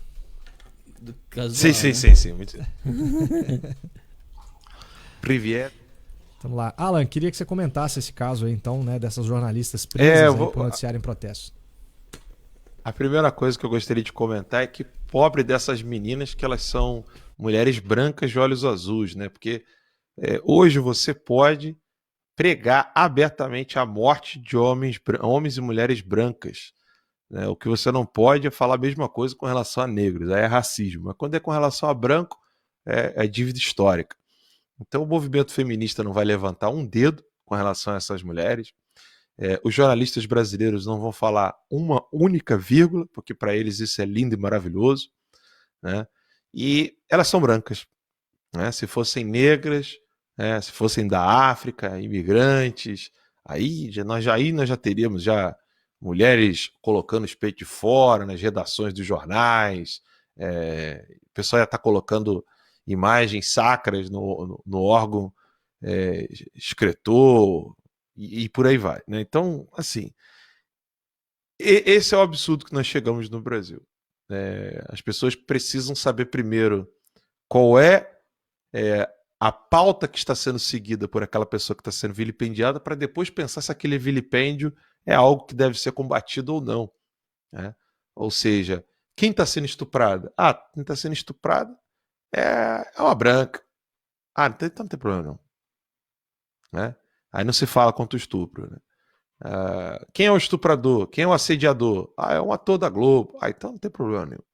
É assim. O Brasil hoje vive nessa atmosfera horrenda, terrível, onde o problema em si ele já não é mais o X da questão. O problema ele deverá ser problema caso um dos envolvidos seja membros da minoria. Né? A minoria com muitas aspas. Né? Então, se é negro, se é pobre, porque não pode ter só um aspecto, tem que ter o combo completo, entendeu? Tem que ser índio, pobre, negro, Se for índio e negro ao mesmo tempo, é melhor. Então você tem que ser índio, negro, pobre, mulher, entendeu? Se for desdentada, melhora a situação. Então, assim, não pode ser bonita, branca, sendo perseguida como jornalista numa loucura dessa, como está o caso de Belarus, né? A Bielorrússia. Mas aqui a esquerda brasileira não vai mover um dedo, você não vai ver a Brage soltando uma nota, algo absurdo, né? Todo mundo lembra do que aconteceu com aqueles ataques terroristas contra os jornalistas franceses que eram esquerdistas, né? Que nós lamentamos profundamente, é uma coisa horrorosa, né? Mas aí, como eram jornalistas esquerdistas, aí o ataque terrorista era feito por muçulmano, ninguém falou muito que era muito muçulmano, mas ficou ali aquela coisa do jornalista. E eu gosto de lembrar esse fato do jornalista francês, porque nesse momento ninguém fala que o inimigo foi atiçado, né? Mas o Daniel Silveira pisou na bola, né? Aí ninguém vira e fala, pô, mas o jornalista francês fez uma charge de Maomé, né? Também tá pedindo. Não, ninguém fala. Aí aqui, a análise racional vai pro saco, entendeu? Todo mundo destrói o raciocínio lógico e aí fala assim, não, mas o jornalista tem liberdade. O jornalista tem liberdade para poder fazer charge contra Maomé. Esses muçulmanos que são radicais demais. E é verdade. Isso é verdade. Só que também é verdade que o Daniel Silveira é parlamentar, ele pode falar o que ele quiser, concorde ou não. Então, no Brasil e no debate público hoje, infelizmente internacional, que nos Estados Unidos também está permeado dessa hipocrisia, não importa o que se fala, mas quem fala. Se é o membro da patota, tá tudo ok. Se não é o membro da patota, então pode crucificar, pode matar, pode prender, né? E por aí vai, Cássio. É isso. Vamos para a próxima pauta então. Marco Aurélio Melo aponta que ministros... Aliás, essa já foi, hein? Vamos para a próxima aqui. Prioridades. Caso de Daniel Silveira vai ao Conselho de Ética antes que o de Flor de Lis. O caso da prisão ilegal do deputado federal Daniel Silveira, do PSL do Rio de Janeiro, chegou ao Conselho de Ética da Câmara na manhã desta quinta-feira. A casa, inclusive, reativou o conselho em menos de 72 horas após a prisão do deputado. Para os deputados do Conselho de Ética, o caso de Silveira é mais urgente que o de Flor de Lis, do PSDB do Rio de Janeiro. Deputada que foi acusada pelo Ministério Público como mandante do assassinato do próprio marido. O caso da parlamentar está parado na mesa da Câmara desde outubro do ano passado. Com a justificativa da pandemia do vírus chinês, o Conselho não funcionou presencialmente e também não houve esforço do colegiado para que as sessões fossem feitas de forma remota. Bom, prioridades. Questão de prioridades mesmo, né? Questão de prioridades mesmo. Bom, isso pode refletir duas coisas, né? Primeiro, a pressa de poder caçar o mandato do Daniel Silveira. E segundo, o fato de que, de fato, o caso do Daniel Silveira está causando muito mais comoção do que a Flor de Lis, né? Então, porque eu acho que muita gente está percebendo o quanto isso é perigoso, né? Enfim, né? O que vai resultar disso, né? O pior dos mundos é o Daniel ser condenado na comissão de ética e perder o seu mandato e o seu direito político. Mas eu não acho que isso seja possível, não, né? Em todo caso, né? É aguardar. Max? Pois é, aí você vê o seguinte, né? Você tem um caso totalmente absurdo, totalmente inaceitável, assim, uma coisa intolerável mesmo. A polícia já dizendo ali que já tem bastante certeza de que ela é a mandante do crime, que inclusive tentou envenenar o próprio marido várias vezes. E não há pressa. A mulher continua participando como deputada. Não participando das sessões, votando, tudo. Sabe, ou seja, se você é mulher, você pode matar o marido, entendeu? Planeja, tenta matar várias vezes, matou, não tem que dar nada. Mas não ouse falar do Alexandre de Moraes. Ah, não, isso é muito grave. Aí o Congresso todo vai se mobilizar, inclusive vão sair lá da pandemia, volta a comissão de ética para fazer o quê? Caçar o mandato do Daniel Silveira. Agora, outra aqui, né, muito provavelmente, foi o que a própria polícia falou, que já já o caso já andou, as investigações já andaram, já tem ali bastante certo de que ela realmente foi mandante do assassinato para o marido. Aí nesse caso não tem pressa não. Deixa rolar, deixa acontecer. Quando der, deu. Quando não der, a pandemia tá aí, né? Muito risco. Deixa ela continuar no mandato dela. Não dá para entender. Não dá para entender. Você veja, os próprios representantes da lei que deveriam mostrar para as pessoas, né, a categoria dos crimes, a hierarquia dos crimes, qual que é o crime pior, eles mesmos invertem as coisas. Não é porque eles dizem isso, tá? Óbvio que é isso que eu falei aqui, ninguém vai falar, muito menos em público. Mas as ações deles dizem isso. As ações deles dizem isso. Aí instaura a comissão de ética para caçar o mandato do Daniel Silveira. E o mandato da Flor de Lis não vai caçar. Não tem ainda nem perspectiva para quando vai acontecer. Então as ações dele nos dizem, né? Você pode matar uma pessoa, mas não ouse falar contra o ministro do STF. Alan dos Santos. Repito, né? Tá me vendo aí? Tá. Sim. Eu repito, né, que às vezes eu demoro, eu tô ouvindo o retorno, aí demora a cortar o retorno e acabou tendo problema no áudio. Mas muito bem. Eu repito, né? No Brasil, infelizmente é assim que funciona no Brasil. Derrubar a árvore é inafiançável. Matar o fiscal, se você é réu primário, não. Então, se o fiscal do IBAMA está indo na sua propriedade ver se você derrubou uma árvore ou não, se você matar o fiscal, se você é réu primário, é fiançável, né? Você pode, inclusive, ser liberado depois, mas se você derrubar a árvore, for pego derrubando a árvore, é inafiançável. É uma inversão total no Brasil, é uma bandidolatria, né? Quem não conhece esse livro precisa conhecer o trabalho desses dois procuradores sensacionais. Esse livro está na nossa livraria Terça Livre, Bandidolatria. E aí o problema no Brasil é esse, né? Você pode colocar dinheiro na cueca, você pode roubar a nação, você pode ter todo tipo de crime financeiro, econômico, político. Você pode estar envolvido com todo tipo de escândalo e corrupção que você estará solto e ainda terá militantes à sua defesa. Agora, no caso do Daniel, né, o Daniel ele aglomerou ali uma série de coisas que a esquerda odeia, né? Ele é branco, hétero, policial, de direita e não roubou. Né? A desgraça do Daniel é essa. Eu cheguei inclusive a colocar isso no Twitter, né?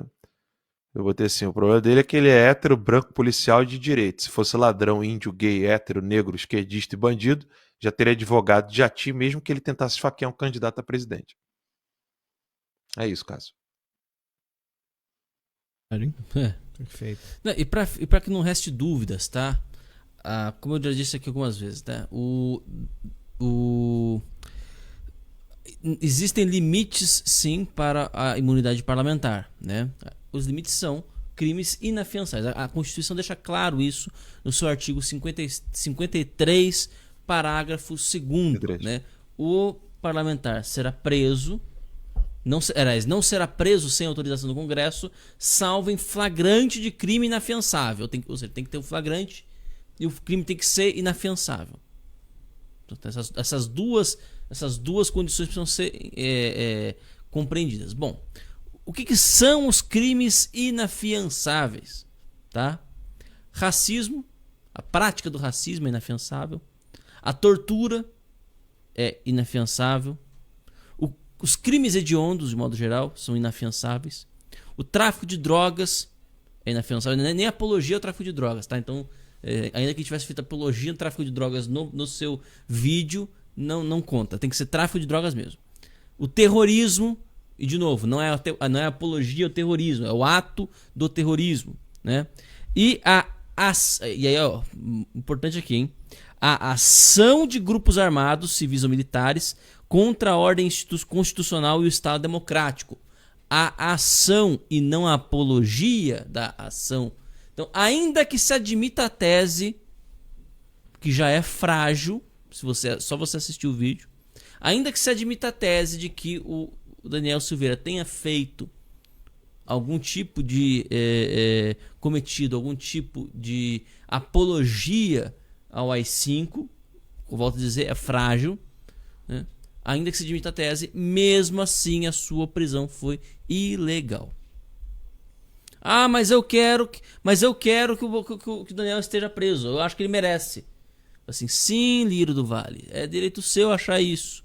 Agora, você acha realmente que Alexandre de Moraes fez isso para atender a sua vontade? Meu filho, miolo serve mais do que para botar enchimento na cabeça. Para pensar um segundo. Por que você acha que o Alexandre de Moraes se deu o trabalho de passar por cima da lei? É para te satisfazer? Isso é definição do idiota, né? O cara vê assim... Isso aí é definição do idiota. É a minha vontade que está sendo atendida. O cara não percebe que está sendo feito de trouxa. Essa é a minha vontade de estar sendo atendida. Meu filho, se você pede um bolo e te dá um bolo envenenado, sua vontade está sendo atendida também. Mas o bolo está envenenado. Então para pensar um pouquinho, porra. Não, nenhuma das duas condições são cumpridas, então, né? Não, nenhuma das duas. Não, pô, vamos conceder. Aí que tá, o Max. Ainda que tudo que seja que eles estivessem alegando no alto fosse verdade. Teve flagrante Do vídeo. no vídeo e teve apologia. Vamos conceder a grata argumentandi que teve. Ainda assim. Ainda assim não dá pra prender. Pois é. Ainda assim, ou seja, o cara não só mentiu na decisão. Não só mentiu na decisão. Ele não se deu ao trabalho de fazer uma mentira que fosse suficiente. Né? Não é isso. Eu dou um tiro no Max, né? Falei assim, por que você deu um tiro nele? Falei assim, não, porque ele me deu um tapa. Ele nem me deu tapa. Mas eu falei assim, não, mas ele me deu um tapa e deu um tiro nele. Como se isso fosse, né? Como se isso justificasse. Sim, tá no né? mesmo nível. Estivesse no mesmo nível. Ou seja, não só eu menti, inventei que ele me deu tapa, como não me dei o trabalho de dar uma desculpa razoável. Puta que me pariu, bicho. Né? É brincadeira. E a gente tá aqui hoje como se tudo tivesse normal. O ministro do Supremo cometeu um maior absurdo jurídico que se podia se fazer e tá tudo normal. Isso é que é o mais absurdo. Sabe, alguém se achar, sabe, na capacidade de passar por cima de tudo e de todos para cumprir a sua própria vontade, isso tá cheio na história humana. Cheio. Agora, a passividade de todos diante desse fato, isso é algo que me surpreende. Você vê a injustiça, uma injustiça tremenda acontecendo, e tá todo mundo, né? Tranquilo, não. Que isso? Poxa, ministro do STF, rapaz, que isso? Não, a gente tem que ter paz, né? A gente tem que ter... não é paz, né? O que eu sempre esqueço o que o Lira falou, né? Ele fala de que tá tudo ali na conformidade, da harmonia das instituições. Não, as instituições estão em harmonia, não tem crise das instituições. Né? A vontade, o que é supremo hoje é a vontade do Alexandre de Moraes. É isso que é supremo no Brasil. Não é nem o tribunal, não, é a vontade do Alexandre de Moraes. É suprema. É isso que está acontecendo. E a gente ainda tem uma imprensa quase inteira se curvando, né, a tudo isso. Né? O momento em que o jornalismo deveria, de fato, né, se opor a tudo isso, né, mostrar o absurdo voz aí a população, a todo esse absurdo, né? Contestar de alguma forma isso, a gente não vê. A gente vê o Terça Livre e alguns outros canais conservadores fazendo isso. O próprio Modesto Carvalhosa se pronunciou. Da velha imprensa aí a gente pode pegar apenas a Jovem Pan. Sim. Né? No Pingos nos Is, né? Fazendo bem pontual, né? Informação bem pontual. Né? A gente vê aí outros comentaristas como Joel Pinheiro, por exemplo, já dizendo logo de cara, né? Na primeira publicação do Daniel, você fez por merecer, como o Ítalo colocou aqui. Não, o que eu falei depois foi: vai dar a bunda, Joel. Falei com todas as vezes. Agora, e não falei, e veja bem, e não falei para ofendê-lo. Tá? Não falei para ofender. Porque muita gente fala assim, mas ele gosta da bunda. Se ele estivesse dando a bunda, não estaria fazendo o que fez no Twitter. Né? Então só deu uma sugestão de uma atividade mais produtiva. Olha, e para destacar aqui, a gente tem a palavra de um dos maiores juristas do Brasil, né, o Modesto Carvalhosa. Deu uma entrevista hoje, também me parece que a Jovem Pan também, e dizendo o seguinte: Alexandre de Moraes tem vergonha de dizer que está usando uma lei da ditadura. Tá aí a declaração do Modesto Carvalhosa, né, considerado um dos maiores juristas aí do Brasil. O Alexandre de Moraes, ele achou na lei de segurança nacional um negócio que ele consegue colocar qualquer coisa. Entendeu? Qualquer coisa que você fizer, ele vai e joga na lei de segurança nacional. Não é porque o Ítalo aqui explicou, tem que ter grupos armados, tem que ter grupos que realmente estão ameaçando aí. Não, mas vai que, né? Não, mas eles estão aí atiçando, eles estão incitando, né? Então isso pode vir a surgir grupos armados devido a essa incitação, então já é crime, já é lei de segurança nacional. É incrível, né? Tudo cabe dentro da lei de segurança nacional, tudo.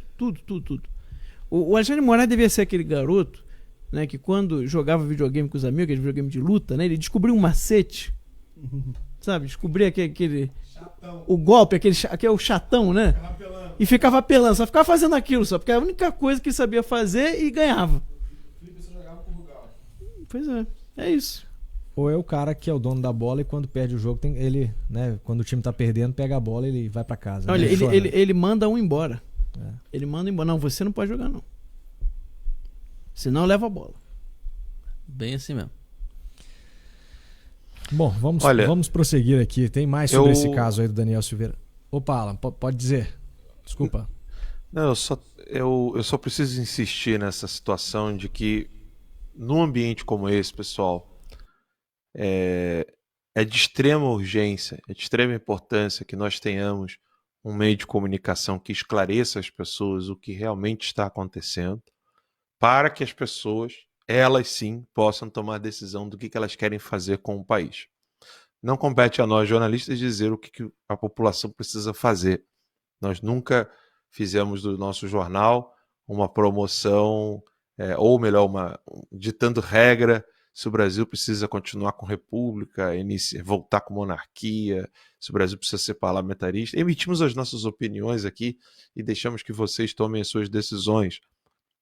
No máximo, falamos em 2018, e com muito orgulho, não nos arrependemos disso nem um pouco, falamos que, de fato, de acordo com todas as análises possíveis, o presidente Jair Messias Bolsonaro seria o melhor candidato a vencer as eleições de 2018. Continuamos afirmando isso, tem sido, de longe, o melhor presidente que o Brasil já teve nessa porca república.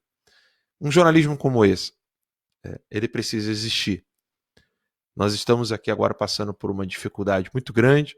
Muita gente acha que a maior dificuldade que o Terça Livre enfrenta hoje é a questão da transmissão. De fato, a questão da transmissão, ela tira muito o alcance do Terça Livre, que, enquanto estava no YouTube, era líder de audiência, ganhando inclusive da CNN e de vários outros jornais que entravam no mesmo horário. Perdemos grande parte da nossa audiência.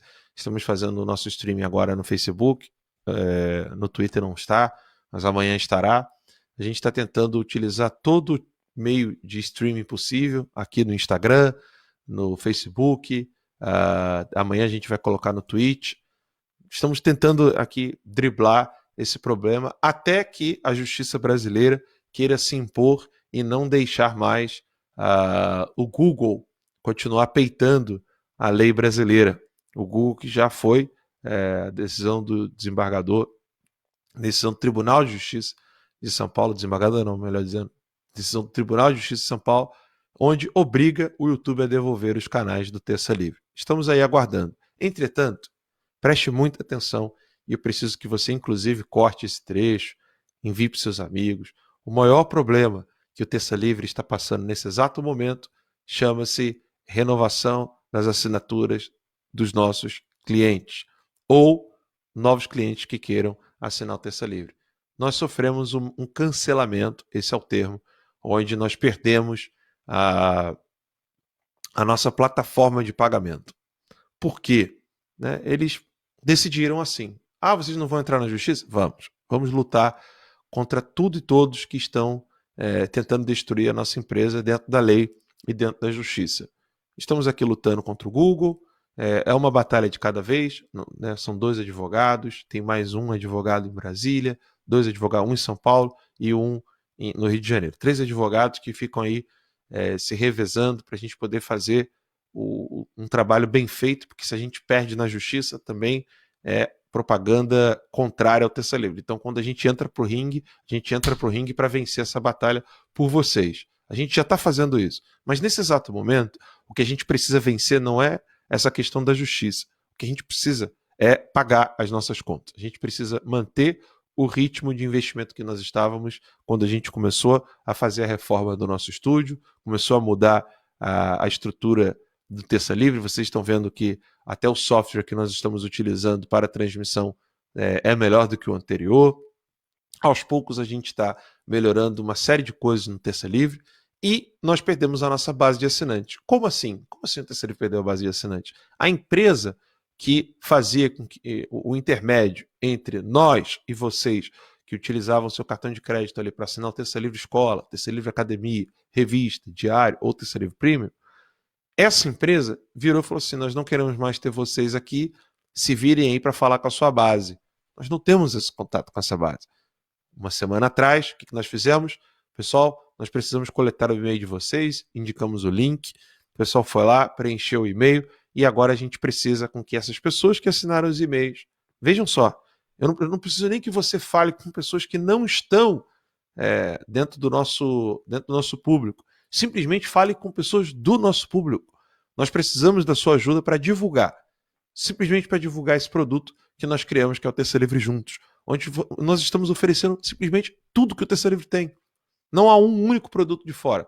Nós estamos oferecendo o Terça Livre Escola, com inglês, espanhol, latim, literatura,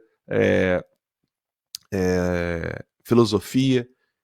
Nós estamos oferecendo Terça Livre Academia, com filosofia do direito, teoria do Estado, curso de retórica. E tantos outros cursos, tá? Nós estamos oferecendo o Diário Terça Livre, que é um material sensacional feito pela nossa equipe. Nós estamos oferecendo a revista Terça Livre, uma revista digital semanal, onde você inclusive pode imprimir e distribuir na sua cidade.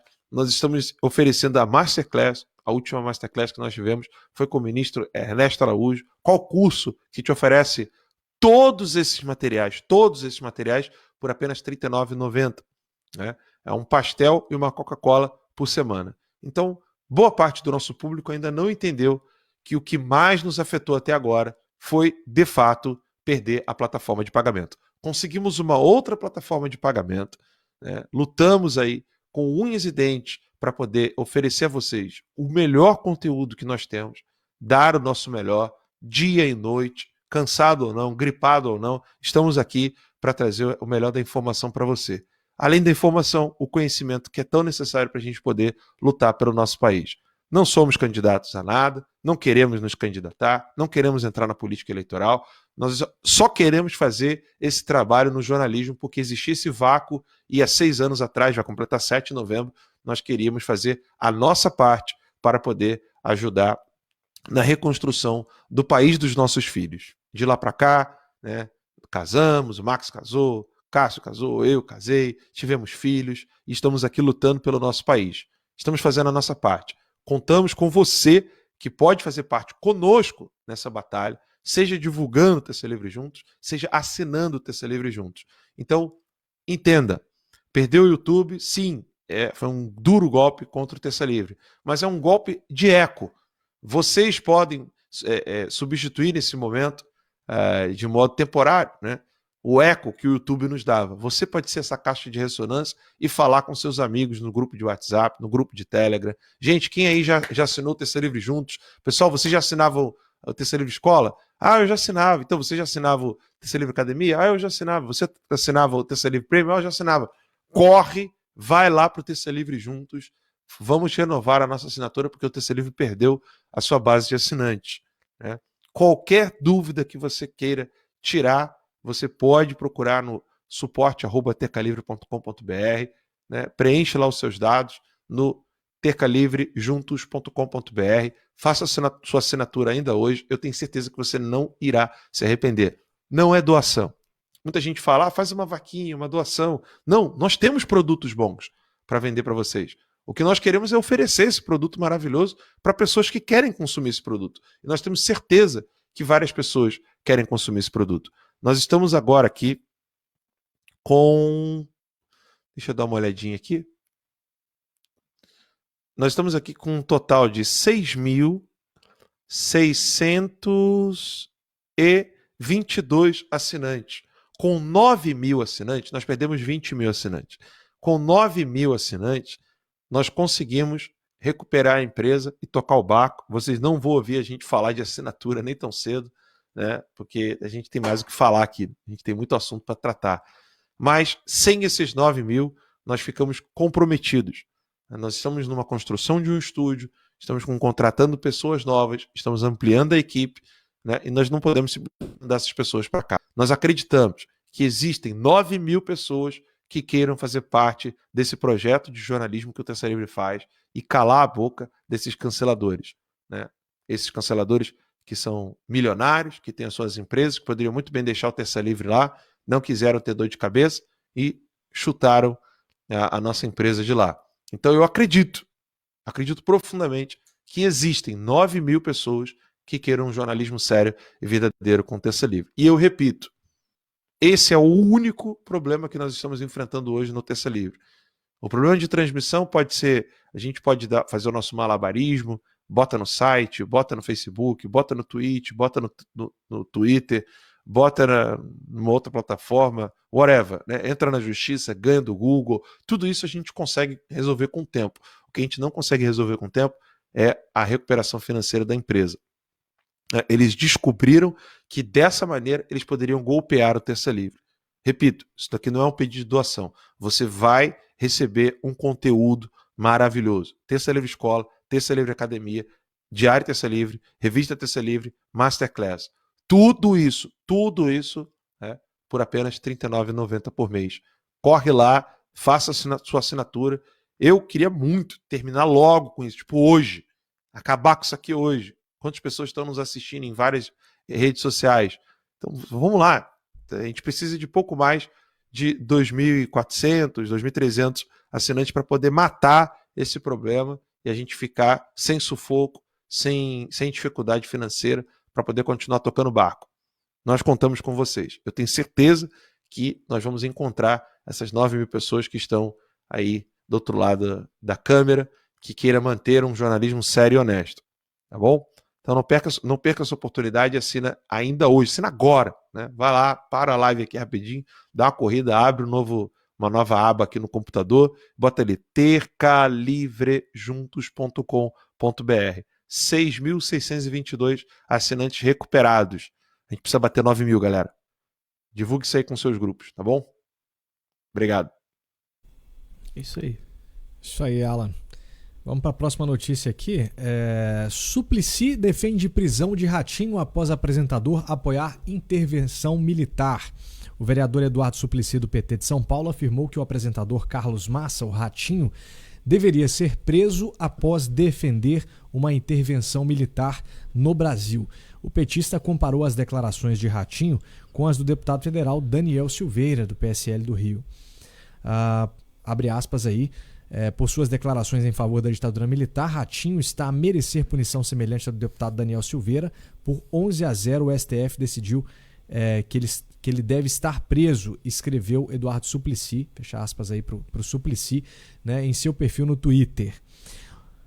Tá aí, pessoal. Pois é, o que eu acho engraçado aqui agora, né, eu comentei isso aqui, quando começou essa história aí de prisão em flagrante, do vídeo, não sei o quê. Vai começar agora essa história de que vídeo vai dar prisão em flagrante. Aí o caso foi no rádio. Mas também dá no mesmo, né? Se é no rádio, se é no vídeo, né? Tá gravado, tá passando em algum lugar, é prisão em flagrante agora. Aí agora vai ficar essa coisa. Tudo que você falar, né, vai chegar um e vai dizer, tá vendo? Ó, ele tem que ser preso também. Porque o Daniel Silveira falou e foi preso. Então ele falou, também tem que ser preso. Agora vai ficar isso. Só acrescentar aqui a declaração do Ratinho. Olha só, ele disse o seguinte: eu sei que eu vou falar aqui pode até chocar, mas está na hora de fazer igual fez em Singapura. Entrou um general, consertou o país e um ano depois fez eleições.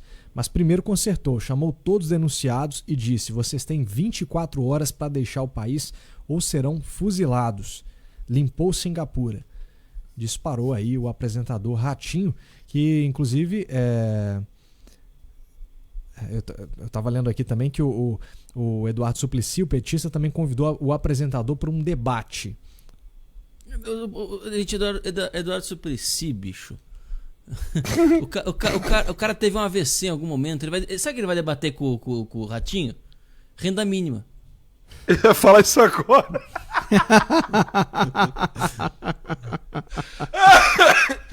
É isso. Como é que o filho da puta Ratinho me tem chama essa livre das ideias. Você tem que ser preso. Aí aproveita e vem pro debate comigo. É verdade, né? Ratinho, Tá maluco, Ratinho, bicho? o Ratinho falou que foi onde isso aí? Foi em Mianmar ou ele citou um outro? Singapura? Singapura. Singapura. Ele Ratinho também citou tem essa livre das o ideias. Rudolph Giuliani, ex-prefeito de Nova York, aí, ele mencionou aí o fato do Giuliani ter tirado os moradores de rua de circulação. Ô Alan, acho que Sim, você tinha que na convidar ele próxima- pra uma entrevista.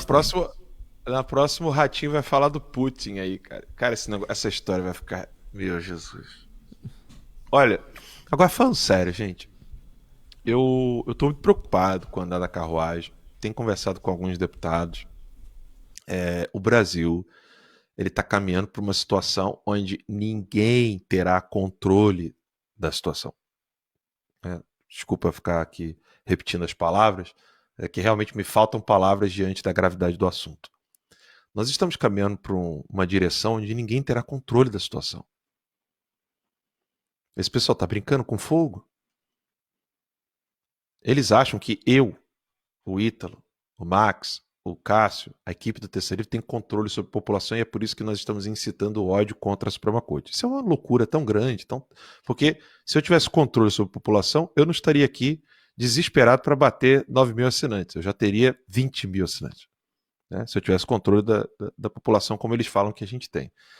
E com relação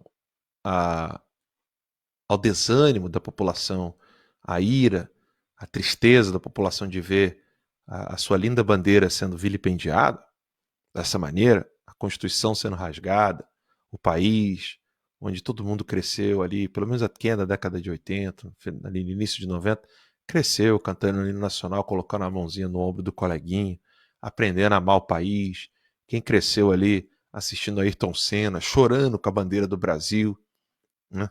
Quem viu aquele menino, o Guga, né?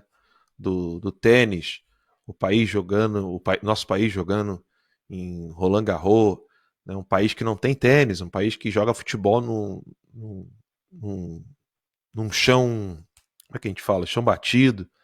O nosso país tão sofrido, né? Que busca tentar se recuperar de tantos canalhas, tantos ratos, né? Um país que chora dia e noite para poder ter água no Nordeste, que é uma coisa que o presidente tem feito. Um país que sofre tanto, pessoas que migram de uma região do país para outra para poder trabalhar como porteiro, para poder trabalhar como faxineiro, para trabalhar em obra civil. Gente, esse é o Brasil real. Esses caras estão despertando assim de uma maneira horrível. Eu não acho nada bonitinho isso. A ira e o ódio de um povo que só sofre.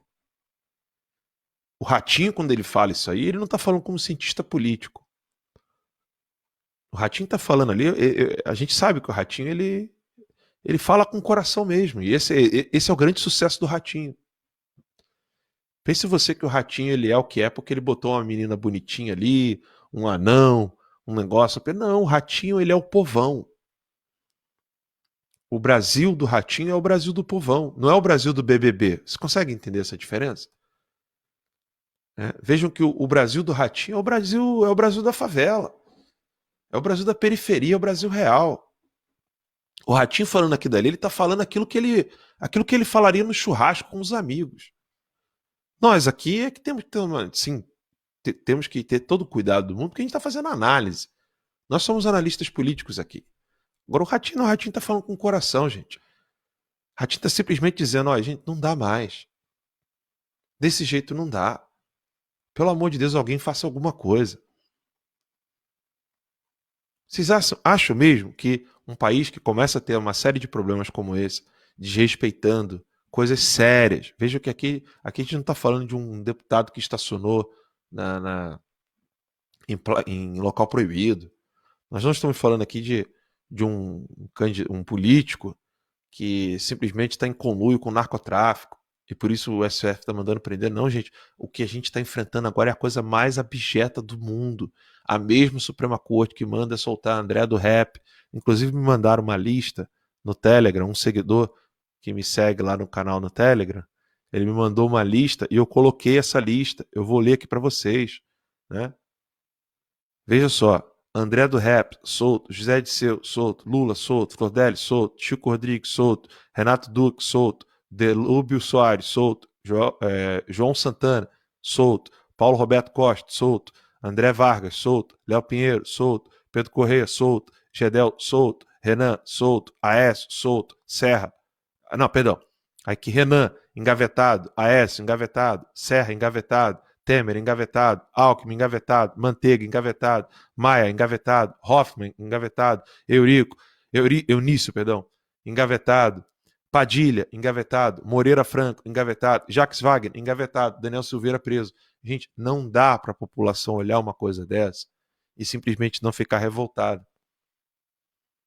É óbvio que eles querem jogar isso no colo do Terça Livre, porque é o maior portal de notícias conservadoras da América Latina. Então quem está incitando o ódio à população é o Terça Livre, porque o Alan colocou a hashtag STF Vergonha Nacional. Só que eles esquecem que essa já é a opinião do povo. Eu só estou dando eco. Porque eu acho justo dar eco à população. A população que não tem mais espaço. A piedade popular já não tem mais espaço na religião. O amor, a razão, nas coisas mais simples, não tem mais lugar nas universidades, no show business, nos programas de entretenimento, no futebol. Um jogador já não pode usar mais a faixa Jesus é o Senhor. Um artista já não pode dizer muito obrigado, Senhor, Deus abençoe vocês. Pronto, o cara é retrógrado, idade média. Gente, essa situação está ficando cada vez mais insuportável. Vocês acham que isso vai parar onde, gente? Aí o Ratinho vira e fala assim, não, tem que ser isso mesmo, pega um general lá, manda prender todo mundo, faz eleição. É óbvio que eu tenho horror, eu tenho medo de uma solução como essa. Mas é óbvio que isso é o sentimento popular, gente. É uma obviedade. Eu tenho pavor de uma decisão como essa, porque aí você vai ter Mourão, Santos Cruz e gente desse tipo aí, né, tomando conta do país. Mas olha para onde nós estamos caminhando. Estamos caminhando para uma direção onde ninguém tem o controle da situação. Onde a organização política que mais fala que a grama é verde é o PCO. Gente, olha que loucura. Temos que tomar cuidado. Eu falo isso assim, de coração aqui. O Alexandre de Moraes pode achar que eu o odeio, né? Porque, amando dele, policiais colocaram arma na cabeça da minha esposa. Mas eu digo de coração, com coração de pai e de patriota. Alexandre, você já errou muito. Bota a mão na consciência. Teme a Deus, Alexandre. O que você está fazendo, você está brincando com demônios. O que você está fazendo não tem a bênção de Deus, Alexandre. Que o seu anjo da guarda possa te dar consciência das atrocidades que você está fazendo com a nação. O anjo da nação pode te ferir e pode te punir. Os demônios com os quais você está brincando, eles não vão deixarem você impune. Você está jogando a sua vida eterna na lata do lixo, Alexandre de Moraes. Eu não sei se você vai chegar a ver o trecho desse vídeo, mas você está brincando com a salvação da sua alma. Você está destruindo uma nação e isso vai pesar no juízo final. Eu falo com um coração de cristão. Dobre seu joelho diante de Deus, homem. Não faça isso com a sua alma, Alexandre. Aqui você pode ter todos os gozos e honras possíveis, Você vai pagar por isso indo pro inferno, cara. Bota a mão na consciência. Pede a Deus misericórdia. Ainda dá tempo. Você está levando esse país para uma direção horrenda, cujo fim não é bonito para ninguém. Eu imploro a Deus e a Nossa Senhora que possa converter o seu coração.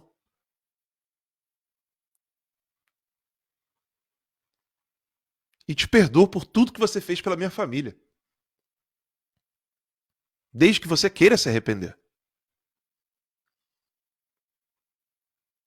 Se você é batizado, renova suas promessas de batismo e peça perdão a Deus, Alexandre.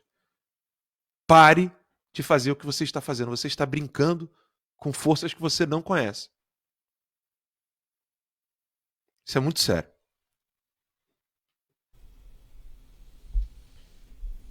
É isso mesmo. Cássio. Já... Ok, pessoal, estamos chegando aqui já ao fim, né, do nosso boletim da noite. Só para arrematar aqui, Alan, é deprimente para mim como jornalista abrir aqui o Twitter e ver um tweet, estava mostrando o Max aqui agora, acabou saindo aqui, de um cara como Joel Pinheiro, olha só, dizendo o seguinte: o cara pediu o AI-5, tomou uma amostra grátis, não gostou? Ou seja, ele como jornalista, ele sabe de fato o que está acontecendo. Ele sabe de fato o que está acontecendo e ele está dando risada disso tudo. Ele admite que é uma amostra grátis do AI-5. Ele acha tranquilo, ele não se vê na obrigação de, antes de espezinhar. Eu vou repetir. O cara pediu o AI-5, tomou uma amostra grátis. Não gostou? Então, antes de espezinhar o Daniel Silveira, que volta a dizer aqui, né? Gosto muito dele, da pessoa dele, mas é um deputado baixo clero, né? Antes de espezinhar o Daniel Silveira, ele não se parava pra pensar, não, eu preciso alertar a população que a mais alta corte desse país, um dos 3 poderes da República, está agindo conforme o estado de exceção. Um cara desse, ele não tem senso de responsabilidade da profissão que ele assumiu, né? Do compromisso que ele fez. Ele não tem senso de nada, né?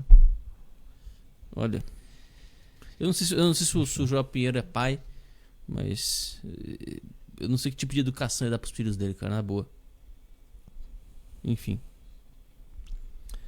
Pessoal, então antes de encerrar, a gente mais uma vez pede a você que acesse tercalivrejuntos.com.br, entre lá, né, e conheça, né, tudo que a gente está enfrentando, saiba tudo que a gente está passando nessa semana do cancelamento. O Alan já disse aqui, tem um vídeo do Alan explicando toda essa semana do cancelamento, né? O Terça Livre precisa de você nesse momento, é o momento mais complicado que nós estamos enfrentando, não só por conta da exclusão dos canais aí do YouTube, mas principalmente também pela exclusão aí das plataformas de pagamento, né? Nós perdemos mais de 20 mil assinantes da noite pro dia e nós precisamos recuperar os nossos assinantes, pelo menos 9 mil assinantes, né? Precisamos bater essa meta o quanto antes. Então, você que pode, né? Você que acredita no trabalho do Terça Livre e quer que o Terça Livre não acabe, não pare o trabalho por aqui, por favor, né? Acesse lá tercalivrejuntos.com.br e aproveite também essa oportunidade, você que é assinante, já é assinante do Terça Livre Premium, para usar também, né, o seu saldo aí como bônus, né, nessa nova assinatura. Muito obrigado, meus caros, né? Mais uma vez aqui. Obrigado a você de casa que nos acompanhou. Obrigado, Ítalo, Max, Alan. Eu agradeço. Algo a acrescentar aí nesse finalzinho? Boa noite pra vocês. A gente se vê amanhã. Ok, boa noite pra você. Amanhã a gente se vê, então, no Boletim da Manhã, às 10 da manhã, aqui no seu canal Terça Livre. Não se esqueça, terçalivre.com.br/ao vivo.